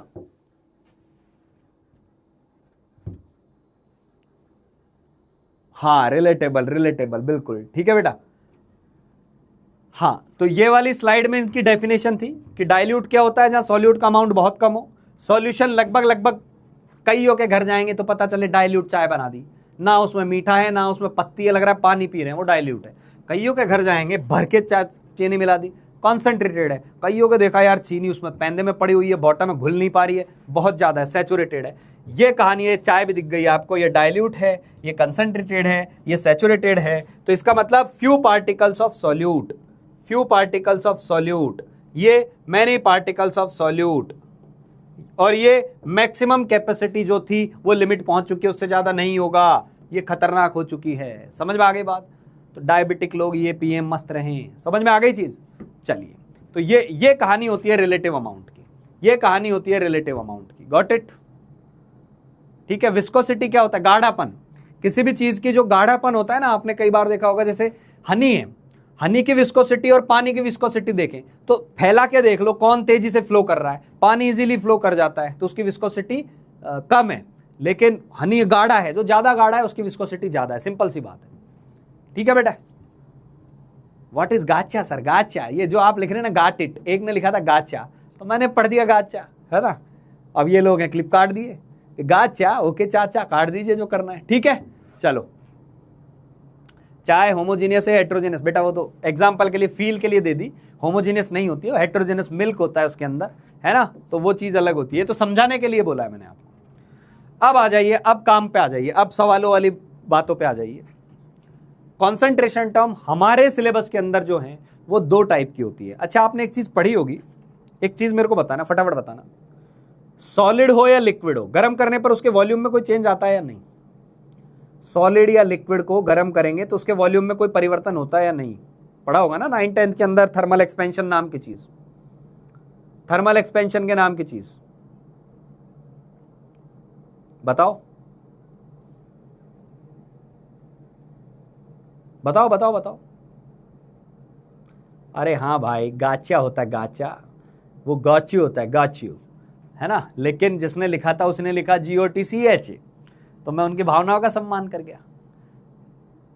हाँ आता है, चलो बताओ आता है या नहीं? सॉलिड और लिक्विड, लिक्विड को मैं गर्म करूं तो उसका वॉल्यूम थोड़ा बहुत बढ़ेगा या नहीं बढ़ेगा? लिक्विड को गर्म करोगे वॉल्यूम बढ़ेगा या नहीं बढ़ेगा? बढ़ेगा। सॉलिड का भी बढ़ता है, सॉलिड का भी वॉल्यूम बढ़ता है, क्योंकि सॉलिड के बीच में भी छोटे छोटे पार्टिकल, हाँ इतना नहीं बढ़ता तो हमें आंखों से दिखता नहीं है, लेकिन बढ़ता जरूर है। यानी वॉल्यूम एक ऐसी प्रॉपर्टी है, वॉल्यूम एक ऐसी प्रॉपर्टी है, जब टेम्परेचर को चेंज करते हैं तो वॉल्यूम बदल जाता है। टेम्परेचर बढ़ाने पर वॉल्यूम बढ़ जाता है, बढ़ जाता है,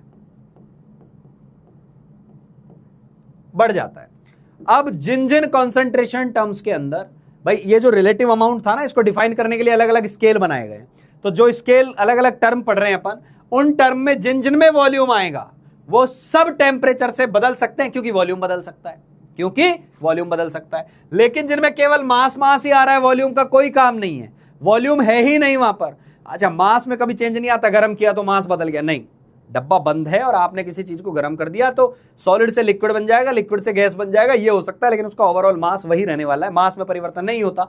तो यानी कुछ टर्म ऐसी होती है जो टेम्परेचर से अफेक्ट नहीं होती, कुछ टर्म ऐसी होती हैं जो टेम्परेचर से अफेक्ट होती हैं। तो कॉन्सेंट्रेशन टर्म्स दो टाइप की हो गई, कॉन्सेंट्रेशन टर्म्स दो टाइप की हो गई, ठीक है बेटा?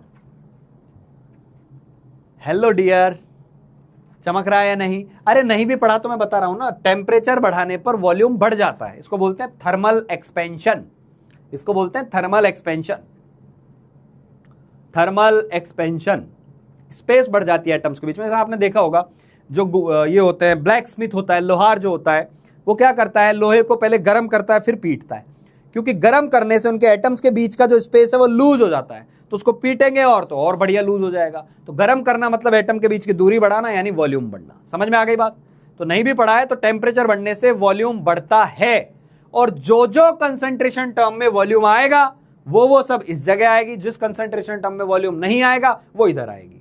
अब तुझे क्या याद रखना है वो सुन, मैं समझाऊंगा एक एक टर्म को आगे डिटेल में। यहां सबसे पहली और इंपॉर्टेंट टर्म पढ़ते हैं अपन, मोलैरिटी, जिसके लिए आप तड़प रहे थे। Molarity, capital M. इस टर्मिनोलॉजी के अंदर वॉल्यूम आएगा। अभी कैसे आएगा, कहां आएगा, ऊपर आएगा, नीचे, उस पर चर्चा करेंगे। आएगा, बस इतना याद रखना है। इसका मतलब कल को कोई पूछ ले टेम्परेचर बदलने पर मोलैरिटी बदलती है, तो आपको जवाब देना है यस बदलती है। ठीक है, बहुत बढ़िया, ठीक है। दूसरा आता है strength of solution, strength of solution, strength of solution. ये होता है ग्राम पर लीटर। ग्राम पर लीटर को हम बोलते हैं, एक लीटर में कितने ग्राम घुले हुए हैं, इसको हम बोलते हैं स्ट्रेंथ। ये डेंसिटी जैसी फील आ रही है इसको देख के, है ना, पर डेंसिटी नहीं है, क्योंकि डेंसिटी में क्या होता है, मास भी सॉल्यूशन का होता है, वॉल्यूम भी सॉल्यूशन का होता है। यहां मास सॉल्यूट का है, वॉल्यूम सॉल्यूशन का है, लिखाएंगे। अभी बस इतना पकड़ ले, लीटर है तो वॉल्यूम है, वॉल्यूम है तो ये टेम्परेचर पे डिपेंड करेगा। अभी के लिए इतना, ठीक है। एक और चीज होती है नॉर्मेलिटी, नॉर्मेलिटी इसको बोलते हैं कैपिटल एन। इस पे अभी नहीं जाना, इसको मैं पढ़ाऊंगा इक्विवेलेंट के अंदर, रेडॉक्स चैप्टर के अंदर पढ़ेंगे इसको। बस पर याद रख लो, मोलरिटी का ही एक और भाई है, कुछ बच्चे लिख भी दे रहे हैं, एन फैक्टर आएगा, आएगा बेटा, वो सब चीजें करेंगे अपन, है ना। नॉर्मेलिटी। फिर आती है एक और चीज, एक चीज और आती है percentage, percentage weight by volume. अभी बस लिख ले, अभी घबराना नहीं है कि ये सब क्या है, आएंगे हम चर्चा करेंगे इनके बारे में। Percentage weight by volume, volume आ गया इसके अंदर। इसके अलावा percentage volume by volume, percentage volume by volume, यानी इन सब में वॉल्यूम आता है। क्लियर बेटा, क्लियर। ये होते क्या है उस पे आएंगे। एक फॉर्मेलिटी भी होती है, लेकिन फॉर्मेलिटी के लिए पढ़नी होती है, सिलेबस का पार्ट होती नहीं है ना। तो अगले साल पढ़ा दूंगा उसको, क्लास 12 के अंदर आएगी फॉर्मेलिटी, तब पढ़ा दूंगा। अभी अपन बेस क्लियर कर लें अपना अच्छे से, उसका कहीं कोई सवाल नहीं आता, वो that is out of syllabus. लेकिन फॉर्मेलिटी, नॉर्मेलिटी और मोलरिटी एक मेले में खोए हुए तीन बहनें हैं। समझ में आ गई? तीनों थोड़ी थोड़ी अलग हैं, मोलरिटी, नॉर्मेलिटी, फॉर्मेलिटी, सब वॉल्यूम डिपेंडेंट है। क्लियर। टेम्परेचर इंडिपेंडेंट क्या क्या होता है? टेम्परेचर इंडिपेंडेंट में आता है मोलरिटी। एक मोर्चा मोलरिटी संभालती है, दूसरा मोर्चा मोलरिटी। मोलरिटी स्मॉल एम से लिखते हैं, मोलरिटी कैपिटल एम से लिखते हैं। इनके जो ये डिनोटेशन है वो इंपॉर्टेंट है, capital M molarity, small M molarity. एक होता है मोल फ्रैक्शन, ये आपको मैंने आइडिया दिया भी था जब मोल पढ़ रहे थे अपन। मोल फ्रैक्शन आप कैलकुलेट करके भी आ चुके हैं, मोल फ्रैक्शन। अच्छा, ये परसेंटेज, एक आएगा परसेंटेज W बाय W, ये भी हम पढ़ के आ चुके हैं, इसका नाम था percentage by mass, percentage by mass. ये सब जो है वो इंडिपेंडेंट की कैटेगरी में आते हैं। क्लियर हो गई चीज? क्लियर हो गई बेटा? ये सारी बातें जो हैं वो कॉन्सेंट्रेशन टर्म से रिलेटेड है। ये तेरी कॉपी में छप जाना चाहिए। कल को कोई पूछे बताओ कौन सी टर्मिनोलॉजी है टेम्परेचर से अफेक्ट होती है, ये सारी टेम्परेचर से अफेक्ट होती है। ये सारी मास ही आएगा इनके अंदर, मास आएगा, मोल आएगा, वॉल्यूम का कोई काम नहीं आएगा। तो इनमें किसी तरीके से कोई भी टेम्परेचर का इफेक्ट नहीं होगा। समझ में आ गई बात? अब दूसरी चीज ध्यान से सुनना, एक और चीज और ढंग से सुनना। समटाइम्स वो आपको मोलरिटी देगा और ये स्ट्रेंथ पूछ लेगा, ये देगा, ये पूछेगा। ये एक ही परिवार के सदस्य हैं, तो इससे इसको कन्वर्ट आसानी से कर सकते हैं, इससे इसको कन्वर्ट आसानी से कर सकते हैं, इससे इसको कैलकुलेट आसानी से कर सकते हैं। आपस में ये सारे एक दूसरे से इजीली कैलकुलेट हो जाएंगे और इनका भी आपस में बढ़िया रिलेशन होता है, सब एक दूसरे से जुड़े हुए रहते हैं, हम निकाल लेंगे। लेकिन इधर की वैल्यू देकर इधर की वैल्यू पूछ ली तो तू बता, एक चीज है जो इन दोनों को जोड़ के चलेगी। फिर से सुन जो मैं बोल रहा हूं, इनको आपस में कन्वर्ट करने के लिए हमें कोई नया तीसरा फैक्टर नहीं चाहिए। हमें मोलरिटी पता है तो हम 1 सेकंड के अंदर स्ट्रेंथ निकाल देंगे, 1 सेकंड के अंदर नॉर्मलिटी, 1 सेकंड के अंदर परसेंटेज। कोई चीज नहीं चाहिए हमें, बस ये पता होना चाहिए ये कितना है, हम ये बता देंगे। सिमिलरली ये पता है तो ये बता देंगे, ये पता है तो ये बता देंगे। लेकिन ये पता है और ये पूछ लिया तो डायरेक्टली नहीं बता पाएंगे। इसके लिए एक टर्मिनोलॉजी चाहिए होती है, क्योंकि ये वॉल्यूम डिपेंडेंट है, ये मास डिपेंडेंट है। वॉल्यूम और मास को कनेक्ट करने वाली प्रॉपर्टी होती है मेरे दोस्तों डेंसिटी।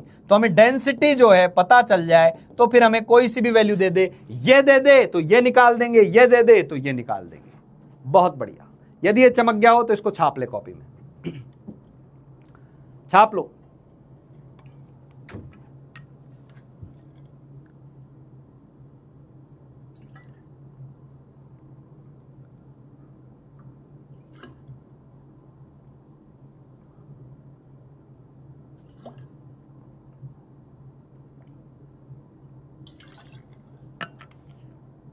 डेंसिटी मोल नहीं, मोल तो देखो, मोल तो यहां भी आएगा क्योंकि मोलरिटी है, और मोल यहां भी आएगा क्योंकि मोलरिटी है। मोल इधर भी है, मोल उधर भी है।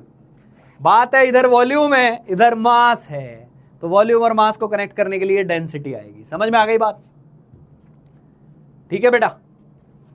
हाँ ठीक है, बहुत बढ़िया, बहुत बढ़िया बेटा। चलिए आगे बढ़ते हैं। अब ध्यान से सुनना, अरे ध्यान से सुनना। सबसे पहली टर्मिनोलॉजी लिखते हैं, सबसे पहली टर्मिनोलॉजी हेडिंग डालोगे, सबसे पहली टर्मिनोलॉजी लिखेंगे अपन। स्टार्ट कर रहे हैं मोलरिटी। Molarity capital M। क्या होती है मोलरिटी? ध्यान से सुनना, अब जो मैं बात बोल रहा हूं उसको ध्यान से सुनेंगे, ध्यान से। कंसंट्रेशन में यूजुअली क्या होता है? यूजुअली कंसंट्रेशन के फॉर्मूले के अंदर न्यूमरेटर में सॉल्यूट होता है, न्यूमरेटर में सॉल्यूट होता है, डिनोमिनेटर में सॉल्यूशन होता है, डिनोमिनेटर में सॉल्यूशन होता है, सॉल्यूशन होता है। एक्सेप्ट मोलरिटी, एक्सेप्ट मोलरिटी, क्योंकि मोलरिटी के अंदर, मोलरिटी बोल रहा हूं मैं, मोलरिटी के अंदर it has solvent in denominator, solvent in denominator.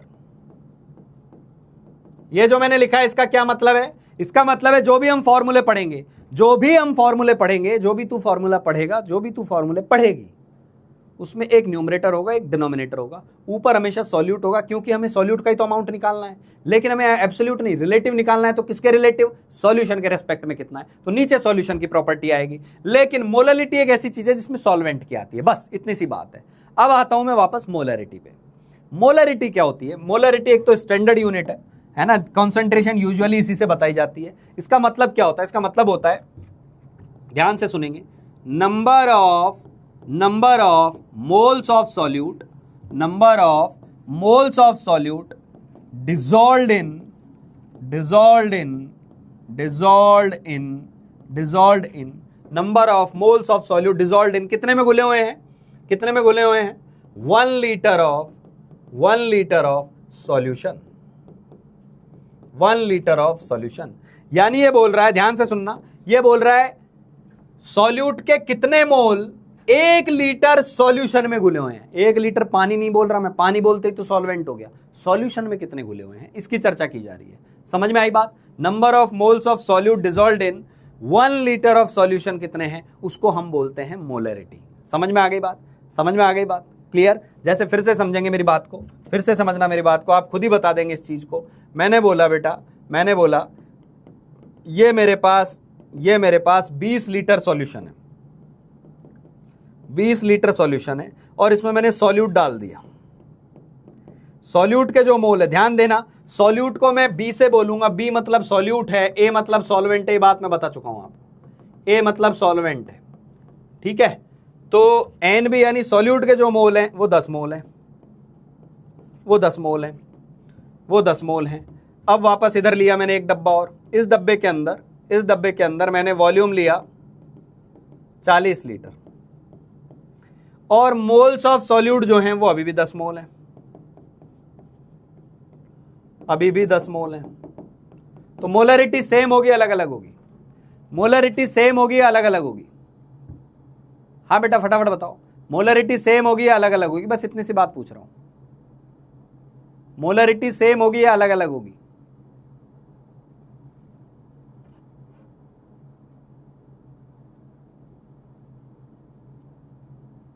Same और डिफरेंट?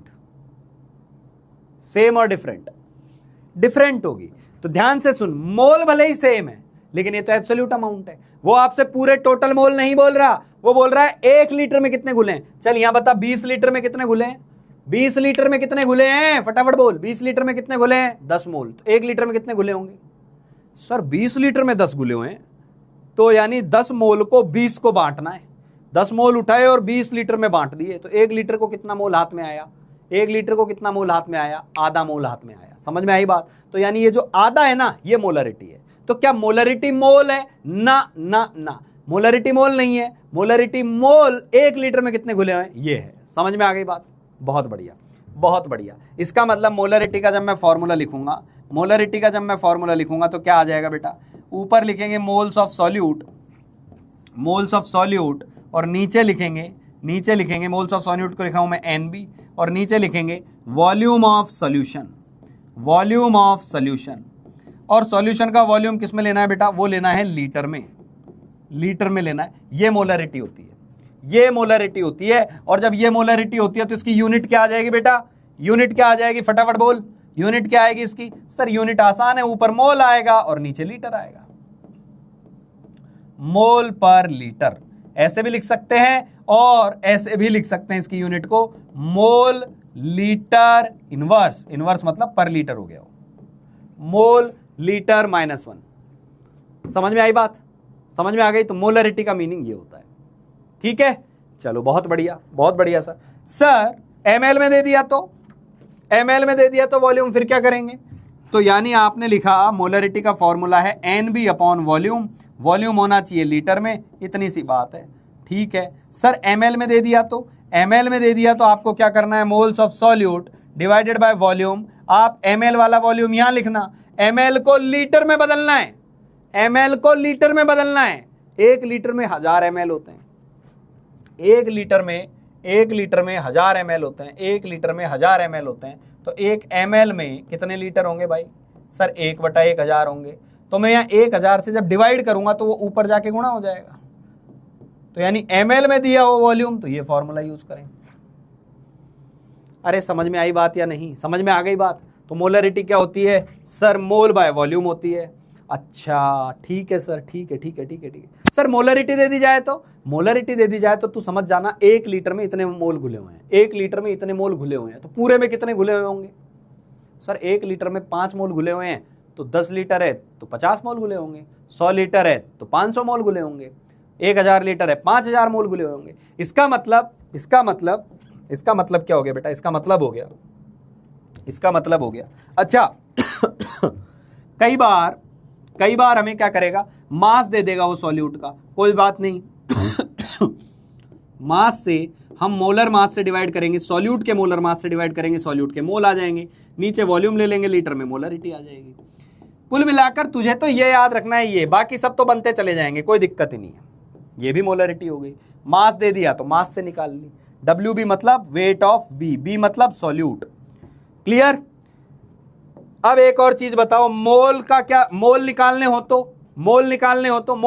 तो सर वॉल्यूम को उधर ले जाओ, तो मोल ऑफ सॉल्यूट क्या आ जाएगा आपके पास, मोल ऑफ सॉल्यूट निकालने हो तो हम क्या करेंगे सर, मोल निकालने हो तो M इंटू V कर दो, मोलरिटी इंटू वॉल्यूम कर दो, मोल आ जाएंगे। सर 1 2 3 4 5, अभी तो एक टर्म में 5 फॉर्मूले, 5 नहीं करने, तुझे एक याद रखना है, इन्हीं से, इन 3 में से 2 चीजें हमेशा पता होगी, बस जिसके दिमाग में बैठ गई ना कि मोलरिटी का फॉर्मूला पता है, 3 चीजें होती हैं, मोल, वॉल्यूम, मोलरिटी, इनमें से कोई 2 110% सवाल देगा। अब वो घुमा के दे रहा है, फिरा के दे रहा है, वो तुझे पकड़ना है। क्लियर? ये मोलरिटी की कहानी है। क्लियर बेटा? ये मोलरिटी है।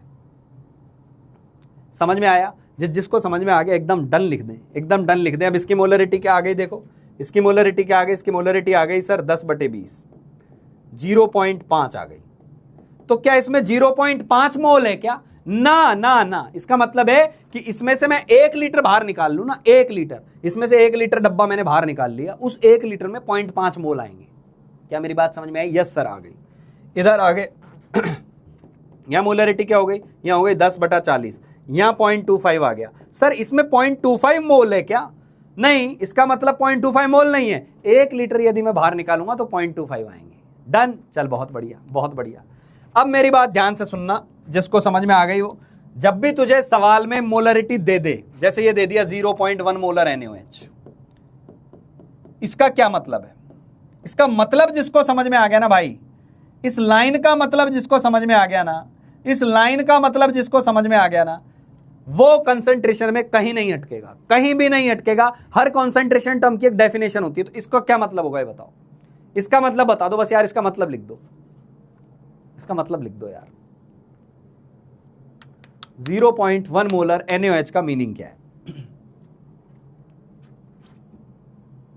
0.1 मोलर NaOH का मीनिंग क्या है?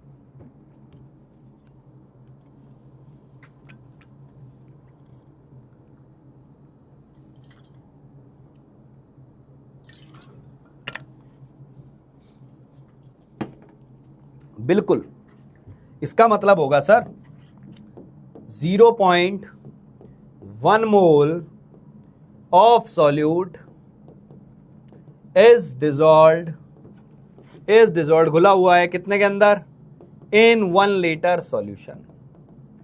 इसका मतलब हमें तो, अच्छा इससे क्या होता है, कई बार बच्चों को लगता है कि सर इससे हम निकाल लेंगे N/V लगा देंगे। अरे लाला, फॉर्मूला तो लगा दिया ना, तुझे ये पता है ना तुझे ये पता है, अब आगे बढ़ेगा कैसे? तो कभी भी जब मोलरिटी, नॉर्मलिटी या कोई भी concentration term they they, define it first. इसकी डेफिनेशन लिखते ही इस डेफिनेशन के अंदर बहुत काम की चीजें आ गई। कौन सी काम की चीज आ गई? 2 बातें हमें पता चल गई। 2 बातें कौन सी पता चल गई? एक सेकंड, 2 बातें कौन सी पता चल गई बेटा? 2 बातें कौन सी पता चल गई? 2 बातें ये पता चल गई कि 1 लीटर में 1 मोल है, यानी यहां से हमें अमाउंट ऑफ सॉल्यूट पता चल गया, मोल पता चल गए, और यहां से हमें वॉल्यूम पता चल गया, वॉल्यूम। अब मेरे को एक बात बता, क्या ये सच में 0.1 मोल ही घुले हुए हैं? नहीं, पूरे सॉल्यूशन में अलग हो सकते हैं, ये 1 लीटर में घुले हुए हैं। समझ में आ गई बात बेटा? समझ में आ गई? बहुत बढ़िया, बहुत बढ़िया, ठीक है। चल अब इसको सॉल्व कर। 20 ग्राम NaOH प्रेजेंट है 500 ml सॉल्यूशन में, मोलरिटी क्या आएगी? सॉल्व करेंगे फटाफट। अब चालू हो जाओ, क्वेश्चन देना, आंसर देना चालू कर दो, चालू हो जाओ, आंसर चाहिए।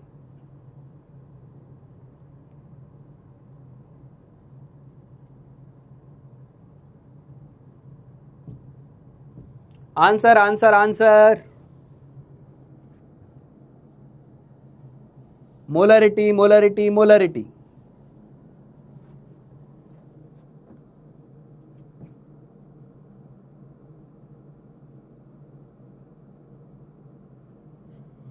मोलरिटी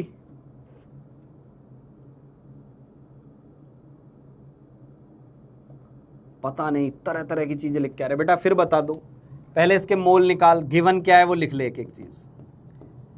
पहले तो ये पता होना चाहिए मोलरिटी के लिए क्या क्या चाहिए, वो लिख ले। मोलरिटी पूछा है ना, गिवन क्या क्या है। एक तो दिया हुआ है तेरे को वेट ऑफ सॉल्यूट, WB लिख रहा हूं मैं इसको, सॉल्यूट है 20 ग्राम। वॉल्यूम दिया हुआ है सॉल्यूशन का 500 ml। छोटे छोटे सवाल है यार, ये बनने चाहिए। पूछा क्या है, पूछा क्या है, मोलरिटी। मोलरिटी, मोलरिटी होती क्या है सर? दो चीजें होती है, ऊपर मोल ऑफ सॉल्यूट आते हैं, नीचे वॉल्यूम ऑफ सॉल्यूशन आता है, वो भी लीटर में आता है। हमें क्या क्या पता है? हमें दोनों बातें इनडायरेक्टली पता है। तो क्या हम मोल निकाल सकते हैं बी के? हाँ सर निकाल सकते हैं। सर बी कहाँ है? अरे बी में NaOH को बोल रहा हूं, NaOH सॉल्यूट है। तो मोल ऑफ NaOH क्या आ गए sir? Mass upon molar mass. Na होता है 23, 23 और 16 39 और 41, तो आधा मोल आ गया, 0.5 मोल आ गया। वॉल्यूम जो है वो ध्यान देना 500 ml है। 500 ml को आपको मोलरिटी के लिए 500/1000 लिखना पड़ेगा। मैंने फॉर्मूला पहले ही बता दिया, मोल वॉल्यूम जो भी ml में दिया उसको एज इट इज रख दो, 1000 से गुणा कर दो। ये गुणा क्यों हुआ? क्योंकि 500 को 1000 से डिवाइड करेंगे तो 1000 ऊपर आ जाएगा। तो ये 1000 2 बार कट गया, ये आया 1 मोलर। ये आया 1 मोलर, 1 मोलर आ गया, 1 मोलर आ गया। अब देख, अब मेरी बात सुनना, अगला सवाल इसी से बनाता हूं, देखते हैं कितने लोग जवाब देते हैं। इस 1 मोलर को मैंने क्या किया, इस 1 मोलर को मैंने उठाया और इस 1 मोलर का, ध्यान से सुनना ध्यान से, इस 1 मोलर को मैंने लिया एक पार्ट में और मैंने बोला कि 200 ml ऑफ 1 मोलर ले लिया मैंने।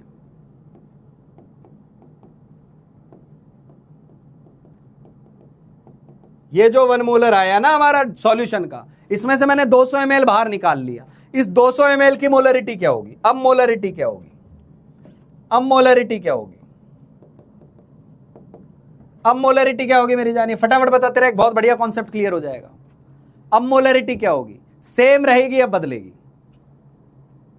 सेम रहेगी या बदलेगी?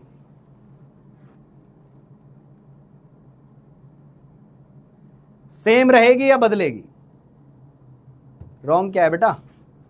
रॉन्ग क्या है इसमें? आधा मोल था और आधा ये था, 1 ही आएगा। हाँ, अरे यूनिट को हम 1 मोल पर लीटर भी लिख सकते हैं, वो भी चल जाएगा। हाँ, सेम रहेगी, सेम रहेगी, बिल्कुल सही है बेटा। ये वैसा ही हो गया कि ये बड़ी टंकी थी, इस बड़ी टंकी की कंसंट्रेशन कुछ है, अब इसमें थोड़ा सा पार्ट निकाल लूं, मोलरिटी अभी भी 1 मोलर ही रहेगी। क्या मोल्स वही रहेंगे? क्या मोल्स कितने होंगे? मोल्स, मोल्स ऑफ सॉल्यूट वही रहेंगे या बदल जाएंगे? अब आपसे जब मोल्स पूछ रहा है तो रिलेटिव नहीं पूछ रहा है, एब्सोल्यूट पूछ रहा है। मोल सेम रहेंगे या बदल जाएंगे? मोल मोल मोल मोल। उसने बोला है टंकी थी, टंकी में से थोड़ा सा सॉल्यूशन बाहर निकाला, मीठा तो उतना ही है, पर चीनी का अमाउंट, एब्सोल्यूट अमाउंट सेम है या अलग अलग है? सेम है या अलग अलग है? मोल सेम रहेंगे या अलग अलग आएंगे? ऑब्वियसली सर, 500 ml तो पूरा था, उसमें से 200 ml आपने बाहर निकाला है, तो पूरे NaOH के मोल तो बाहर नहीं आए, कम ही बाहर आए, बदल जाएंगे। शाबाश बेटा, बहुत बढ़िया। कितने आएंगे सर? इसके लिए आपको क्या करना पड़ेगा? आप फिर फॉर्मूला लगाओगे, molarity is equal to N/V। Molarity is equal to N/V, ठीक है, लगा दिया, लगा दिया। तो मोलरिटी कितनी है? वो तो 1 ही थी। मोल कितने हैं पता करने हैं। वॉल्यूम कितना है सर? 200 ml है, 200 ml है इंटू 1000 ml है, तो लीटर में बदलेंगे ना, तो मोल कितने आ गए? 0.2 मोल आ गए। ये बात समझ में आई या नहीं आई? बहुत बढ़िया बेटा, बहुत बढ़िया, शानदार। अब ये सिंपल सी बात इतनी सी थी, इसको मैं समझाऊं। ये मान लो 500 ml की बोतल थी, पूरे ढंग से सुनना, 500 ml की थी, मैंने इसमें 20 ग्राम NaOH मिलाया हुआ था और इसको मैंने घोल दिया बढ़िया अच्छे से, तो ये कंसंट्रेटेड सॉल्यूशन हो गया। इसकी कंसंट्रेशन आ गई कितनी? 1 मोलर, यानी मेरे को पता है 1 मोल पर लीटर है। अब मैंने इसमें से एक ढक्कन खोला और बाहर निकाल लिया और मैंने बोला बताओ उस ढक्कन में जो पानी है उसकी कंसंट्रेशन क्या है? तो आप बोलोगे वो तो सेम ही है सर। पर मैंने बोला कि बता इस डब्बे में NaOH के तो 20 ग्राम थे, क्या उस ढक्कन में भी NaOH के 20 ही ग्राम है क्या? तो आप बोलोगे नहीं सर, वो अलग होंगे, वो हमें निकालने पड़ेंगे। तो मोलरिटी उतनी रख दो और आपने ढक्कन में कितना वॉल्यूम लिया था वो पता चल गया। मोल पता है, वॉल्यूम पता है, तो क्या मोलरिटी पता है, वॉल्यूम पता है, तो मोल आ जाएंगे, मोल आ जाएंगे, मोल आ जाएंगे, मास आ जाएगा। चमक गया क्या बेटा? चमक गया क्या बेटा? ये वाली बात जिसको चमक गया वो लिख दो मक्खन एकदम। कंसंट्रेशन, मोल, वॉल्यूम, सबका अलग अलग अलग मीनिंग जो होता है वो एकदम समझ में आ जाना चाहिए सबको। बहुत बढ़िया बेटा, फिर से सुनो, फिर से सुनेंगे, फिर से सुनेंगे, फिर से सुनेंगे। मैंने क्या बोला था, ध्यान से सुनो। इस 500 ml के अंदर 20 ग्राम NaOH मिला दिया, घोल दिया 20 ग्राम NaOH, अच्छे से घोल दिया इसको, सॉल्यूशन बन के तैयार हो गया। ठीक है, कंसंट्रेशन निकाल लिया आपने? हाँ सर निकाल ली। कैसे निकाली? क्योंकि हमें मोल पता थे, हमें वॉल्यूम पता था, हमें कंसंट्रेशन पता चल गई। अब मेरे पास 10 लोग हैं, मैंने 10 लोगों को अलग अलग मात्रा में पानी दे दिया उनको, मतलब सॉल्यूशन दे दिया अलग अलग निकाल के। सबको जो कंसंट्रेशन गई ना बेटा वो सेम ही गई, सबको उसका टेस्ट सेम ही लगने वाला है, क्योंकि कंसंट्रेशन तो एक टंकी में से अलग अलग जाएगी तो सेम ही होगी। पर हो सकता है जब मैंने सबको अलग अलग अमाउंट दिया है तो NaOH जो इसके अंदर था पूरा, वो सबको पूरा तो नहीं गया, कुछ कुछ हिस्से में गया, यानी मोल जो होंगे वो अलग अलग आएंगे। वो कैसे निकाल लेंगे? मोलरिटी तो उतनी रहेगी। आपने कितना वॉल्यूम दिया वो बता दो, और मोल क्या आ जाता है? Molarity into volume. अब समझ में आ गया? अब समझ गए? अब समझ गए बेटा? यदि आप समझ गए तो अब लिख दे अब मक्खन। मक्खन तो है ही, अब लिख दे अब मक्खन।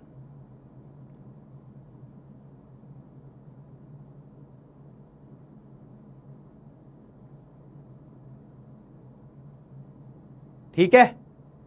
हाँ ठीक है बेटा, चलो बहुत बढ़िया, चलिए आगे बढ़ते हैं। तो अब ये काम करो भाई, फटाफट करना, अच्छे से समझना। Calculate molarity of caustic soda, डराने की चीजें दी हुई हैं, दैट हैज टोटल मास 200 ग्राम।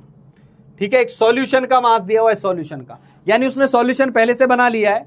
ठीक है, उस सॉल्यूशन का टोटल मास 200 ग्राम है। तो पहले अच्छे से लिख लेना, NaOH का मास 200 ग्राम नहीं है। NaOH को जब पानी में घोल दिया, सॉल्यूशन का मास 200 ग्राम है। सॉल्यूशन की डेंसिटी दी हुई है ना, और सॉल्यूशन में यह भी दिया हुआ है कि NaOH उसमें 20 ग्राम है। तो बताओ मोलरिटी क्या आएगी?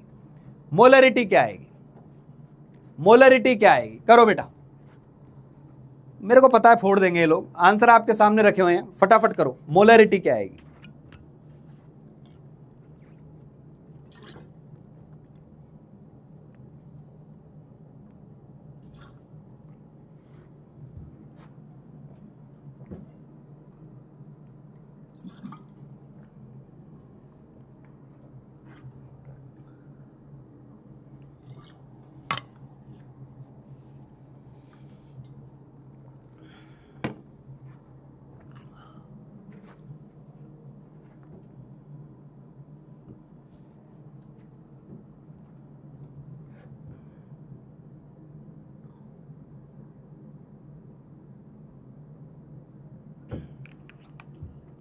एक एक चीज लिख लेना, गिवन क्या क्या है। बस यही तो कहानी पता होनी चाहिए कि गिवन क्या है और पूछा क्या है, उतने में तो बस रास्ता खोलना होता है अपने को। गिवन क्या है? गिवन है mass of solution. Mass of solution, मैं सॉल्यूशन को ऐसे लिखता हूं, SOLN ऊपर कर देता हूं, 200 ग्राम दिया हुआ है। डेंसिटी दी हुई है सॉल्यूशन की, डेंसिटी दी हुई है सॉल्यूशन की 1.25 ग्राम पर ml। ठीक है, सॉल्यूट का मास दिया हुआ है, मास ऑफ सॉल्यूट कितना दिया है जी? 20 ग्राम दिया है जी। ठीक है, पूछा क्या है? पूछा क्या है? पूछा है मोलरिटी, पूछा है मोलरिटी। अब जो पूछा है उसका फॉर्मूला क्या होता है? सर उसका फॉर्मूला होता है मोल्स ऑफ सॉल्यूट और वॉल्यूम ऑफ सॉल्यूशन। अब देख मैंने क्या बोला, इन तीन में से दो चीजें तुझे दी हुई है। अब तेरा इंटेलेक्ट कितना है, तेरी बुद्धिमानी कितनी है, तेरा विजडम कितना है, तेरी नॉलेज कितनी है, ये तुझे ढूंढना है कि इन तीन में से दो यहां लिख के दिया हुआ है, तू ढूंढ के निकाल इनमें कहां दिया हुआ है। तो मुझे एक तो समझ में आ गया यार, सॉल्यूट का मास दिया है, यानी सॉल्यूट के मोल दिए हुए हैं। वॉल्यूम कैसे लाएंगे? वॉल्यूम कैसे लाएंगे ये बताओ, वॉल्यूम कैसे लाएंगे? वॉल्यूम कहां से आएगा? वॉल्यूम बता दो, वॉल्यूम। इन तीन में से मैंने क्या बोला, हर बार कंसंट्रेशन के सवाल में तीन में से दो चीजें देता ही देता है। तुझे बस यही खोजना है कि वो दो चीजें यार किस रूप में दी हुई है मुझे। वो वेश बदल बदल के देगा अलग अलग। हलवा थोड़ी ना है यार, अब जेई करने आए तो ये तो बोलेगा नहीं ये ले मोल, ये ले वॉल्यूम, मोलरिटी निकाल दे। जेई का पेपर दे रहे हैं तो वो ये तो चीजें नहीं देगा। हाँ बहुत बढ़िया सर ये जो अब इसमें पता है बच्चे क्या गलती करते, वो फट से मास देखते ही NaOH के मोल 200 ग्राम से निकाल लेंगे, वो गलत हो जाएगा। भाई उसने टोटल मास 200 दिया है, NaOH अकेले का मास नहीं है, अकेले का मास तो 20 ग्राम है। तो यहां से आप क्या करो, पहले वॉल्यूम निकालो, वॉल्यूम ऑफ सॉल्यूशन पता करो। ये कैसे पता करें सर, हमें पता है डेंसिटी का फॉर्मूला होता है मास अपॉन वॉल्यूम। तो हमें डेंसिटी पता है कितनी है 1.25, मास कितना है 200, तो वॉल्यूम कितना आ जाएगा यहां से निकाल लेंगे, कितना आ गया 200 बटे 1.25। कितना आ रहा है किसी ने निकाला, कितना आ रहा है किसी ने निकाला क्या भाई, कितना आ रहा है वॉल्यूम किसी ने निकाला? मेरे हिसाब से 160 ml आ रहा होगा। अच्छा ml में आया, कैसे पता चला बेटा? डेंसिटी की यूनिट देख लेना, मिलीलीटर में दी हुई है। वॉल्यूम आएगा 160 ही आएगा ना, हाँ 160 ही आएगा। वॉल्यूम आएगा 160 ml, बहुत बढ़िया। अब मोलरिटी, अच्छा और क्या पता करना है? मोल ऑफ सॉल्यूट। तो मोल ऑफ सॉल्यूट तो हम पता कर ही लेंगे, कितने आएंगे सर? मास दिया हुआ है 20 ग्राम और ये होता है 40, इसका मोलर मास होता है NaOH का 23, 16, 1, 17, 40, तो आधा मोल हो गया, यानी 0.5 मोल हो गया, 0.5 मोल हो गया। तो अब मोलरिटी पे लिख दो, क्या आ जाएगा? 0.5 मोल हो गया, वॉल्यूम 160 हो गया। ध्यान देना मोलरिटी में वॉल्यूम ml में नहीं लीटर में होता है, उसकी यूनिट ही पता है मोल पर लीटर, लीटर बदलना है, गुणा 100 कर दो। ये गुणा 100 किया तो ये 50 बटे 160 हो गया, ये 50 बटे 160 हो गया, तो ये 5 बटे 16 हो गया। है कुछ गड़बड़ हुई क्या? नहीं 1000, सॉरी 1000, तो ये 500 बटे 160 हो जाएगा, 500 बटे 160 हो जाएगा, 50 नहीं, 500 बटे 160 हो गया, यानी 50 बटे 16 हो गया। 50 बटे 16 हो गया तो इंटू 3 किया 48 आ गया, है ना। और फिर 16 एकम 16 आ जाएगा, फिर 16 दूनी 32 आ जाएगा, और फिर 16 पंजे 80 आ जाएगा। 3.125 B for Bombay, 3.125 B for Bombay. Clear? Clear बेटा? हाँ ये आएगा आंसर। ठीक है सर, चलो ये बताओ, आसान सा सवाल है, सॉल्व करो। How many moles of solute are present in 250 ml of 0.2 molar solution. इस बार मोलरिटी दे दी, वॉल्यूम दे दिया, बोला है पूरे वॉल्यूम में मोल कितने घुले हुए हैं ये पता करो। ये करो, जवाब दो इसका।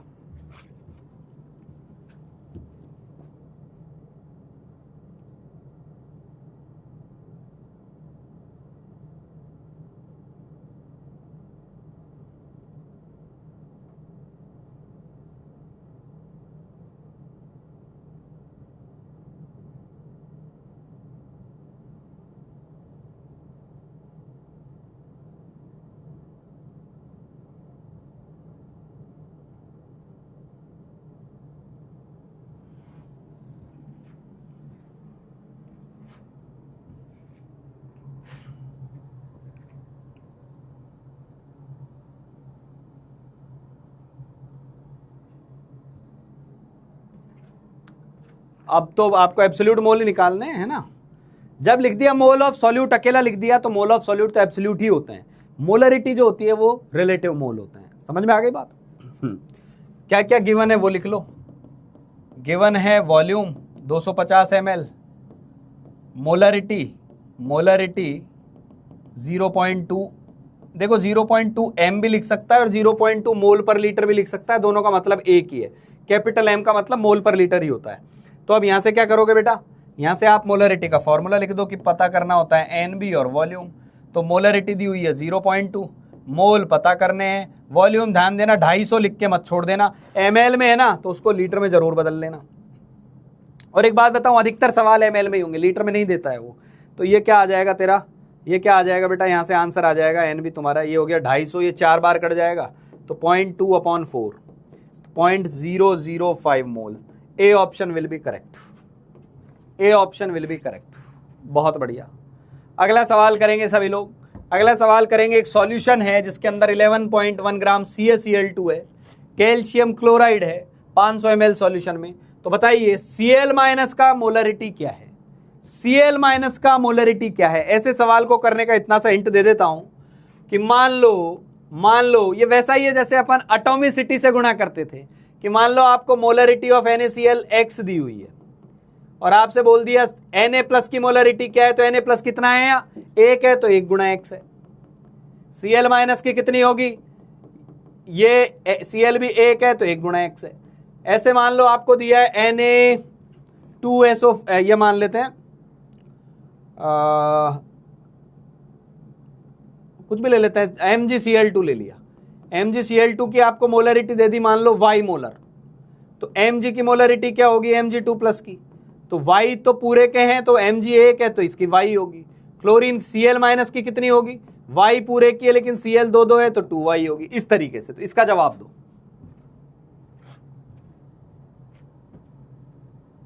इसका जवाब दो भाई।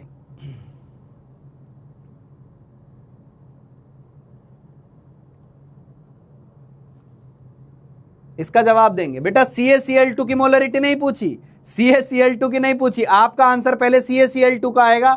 आपसे बोला ये तो CaCl2 की है, क्लोराइड कितनी है, क्लोराइड तो डबल डबल घूम रहा होगा ना उसके अंदर। CaCl2 का एक डब्बा, एक मॉलिक्यूल घूम रहा है, तो Cl के तो 2 एटम आ रहे हैं ना वैसे।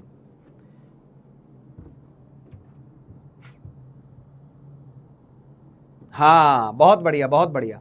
जिन लोगों का B आ रहा है वो B पूरे CaCl2 का आ रहा है, तो पहले तो डब्बे का ही निकालो, वही काम है जैसे पहले मॉलिक्यूल का निकालते थे, फिर मॉलिक्यूल का निकालने के बाद एटम के लिए एटॉमिसिटी से गुणा करते थे। सेम कहानी, एकदम सेम, डिट्टो, कॉपी मार दो, आगे बढ़ते रहो। हाँ बहुत बढ़िया, बहुत बढ़िया। C आएगा यहां पर कैसे, अब वही कहानी कि पहले मोलरिटी निकालनी है, तो मोलरिटी के लिए हमें क्या चाहिए, मोलरिटी के लिए हमें चाहिए पहले कैल्शियम क्लोराइड के मोल divided by volume of solution, और वो भी लीटर में चाहिए भाई, ठीक है। तो मोलरिटी के लिए हमने क्या किया, पहले मोल निकाले, तो मोल कितने आए बेटा, तो अलग अलग निकाल लो। पहले CaCl2 के मोल आएंगे, मास निकालो 11.1 है, और मोलर मास निकालोगे ना तो 40, और ये 2 बार आएगा 35.5, तो ये 71 हो जाएगा, 40 और 71 111 ही आएगा। 0.1 मोल आ गए, 0.1 मोल आ गए। तो मोलरिटी जो आई CaCl2 की मोलरिटी वो कितनी आ गई, 0.1 अपॉन वॉल्यूम कितना है 500, लेकिन 500 ml में है तो गुणा 1000 भी करेंगे, तो ये आई 0.2। तो लोगों को लग रहा है सर आंसर B होगा, बेटा B होता जब वो CaCl2 की पूछता। अब उसने बोला नहीं Cl- की बताओ, तो हम क्या करते थे, याद करो, CaCl2 के जितने मोल होते थे Cl के उसके डबल होंगे, क्योंकि यहाँ 2 क्लोराइड है, तो यहां भी आंसर क्या आ जाएगा कि जो आपने सॉल्यूशन की मोलरिटी निकाली उसको 2 से गुणा कर दो, क्योंकि 2 क्लोराइड है यहां पर, तो ये क्या आ जाएगा 0.4। कल को वो बोल देता कैल्शियम का क्या है, कैल्शियम की मोलरिटी क्या है Ca2+ की, तो आप क्या बोलते हैं, इसमें कितना कैल्शियम है CaCl2 में, 1 है, तो कैल्शियम की वही आती जो इसकी आई हुई है 0.2 इंटू 1, 0.2 मोलर आती। समझ में आ गई बात, C आ जाएगा आंसर, ठीक है। हाँ बहुत बढ़िया, ये करो भाई, करो, calculate mass of Na2CO3, calculate mass of Na2CO3, या एक काम करो, ये घर से कर लाना, ये घर से करके लाना है, होमवर्क का पार्ट है तेरा, करके लाना इसको, ये भी होमवर्क का पार्ट है, ये भी होमवर्क का पार्ट है, ये भी होमवर्क का पार्ट है भाई। अब तू रिलेटिव कंसंट्रेशन पे कूद गया है, बहुत दिनों से घबरा रहे थे सर ये मोलरिटी, मोलरिटी क्या होती है, ये होती है, कुछ नहीं होता। कल पढ़ेंगे अपन स्ट्रेंथ ऑफ सॉल्यूशन, और आगे की कंसंट्रेशन टर्म्स को तभी अच्छे से सीख पाओगे जब पिछली को बहुत मजबूत करते जाओगे। क्लास 1 भी छोड़ दी, सारा कंसंट्रेशन तहस नहस हो जाएगा। तो अगले 2-3 लेक्चर के कंसंट्रेशन पढ़ेंगे और उसके बाद ये चैप्टर स्वाहा हो जाएगा, समाप्त हो जाएगा।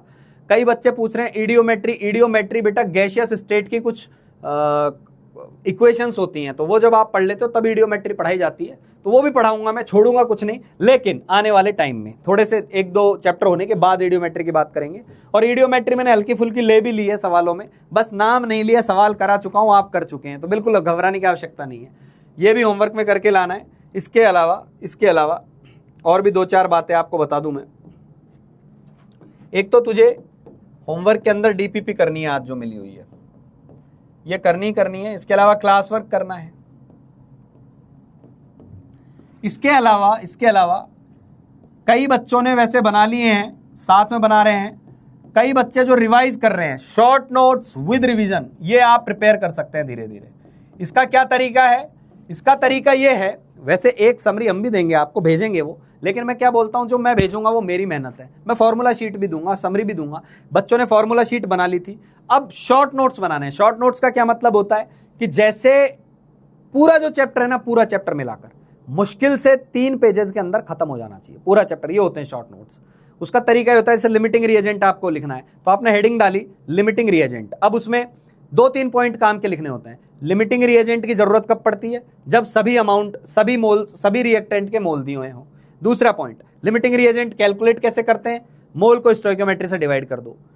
समझ में आ गई बात। तीसरा पॉइंट, लिमिटिंग रिएजेंट से ही सारे मोल निकालने होते हैं, यानी लिमिटिंग रिएजेंट का जो टॉपिक है वो 3 लाइन में खत्म हो गया। इस तरीके से परसेंटेज प्योरिटी क्या होती है, फॉर्मूला लिख दिया। परसेंटेज एक्सेस क्या होती है, फॉर्मूला लिख दिया। इस तरीके से आपको शॉर्ट नोट्स बनाते हुए चलना है। इससे आपका जो रिवीजन है ना बहुत स्मूथ होगा। और शॉर्ट नोट्स एक्चुअली वही बना पाता है जिसने लॉन्ग नोट्स अच्छे से पढ़े हुए हैं। तो तू शॉर्ट नोट्स बनाएगा तो रिवीजन हो जाएगा तेरा। क्लियर, ये काम करके आना है। बाकी आपके डाउट्स का स्कैनर लगा हुआ है। मार्गदर्शन वाली बात आपको पता ही है, पढ़ाई करते रहिए। मिलने आ रहे हैं आप लोगों से जल्द ही। चलिए, बाय बाय, गुड नाइट।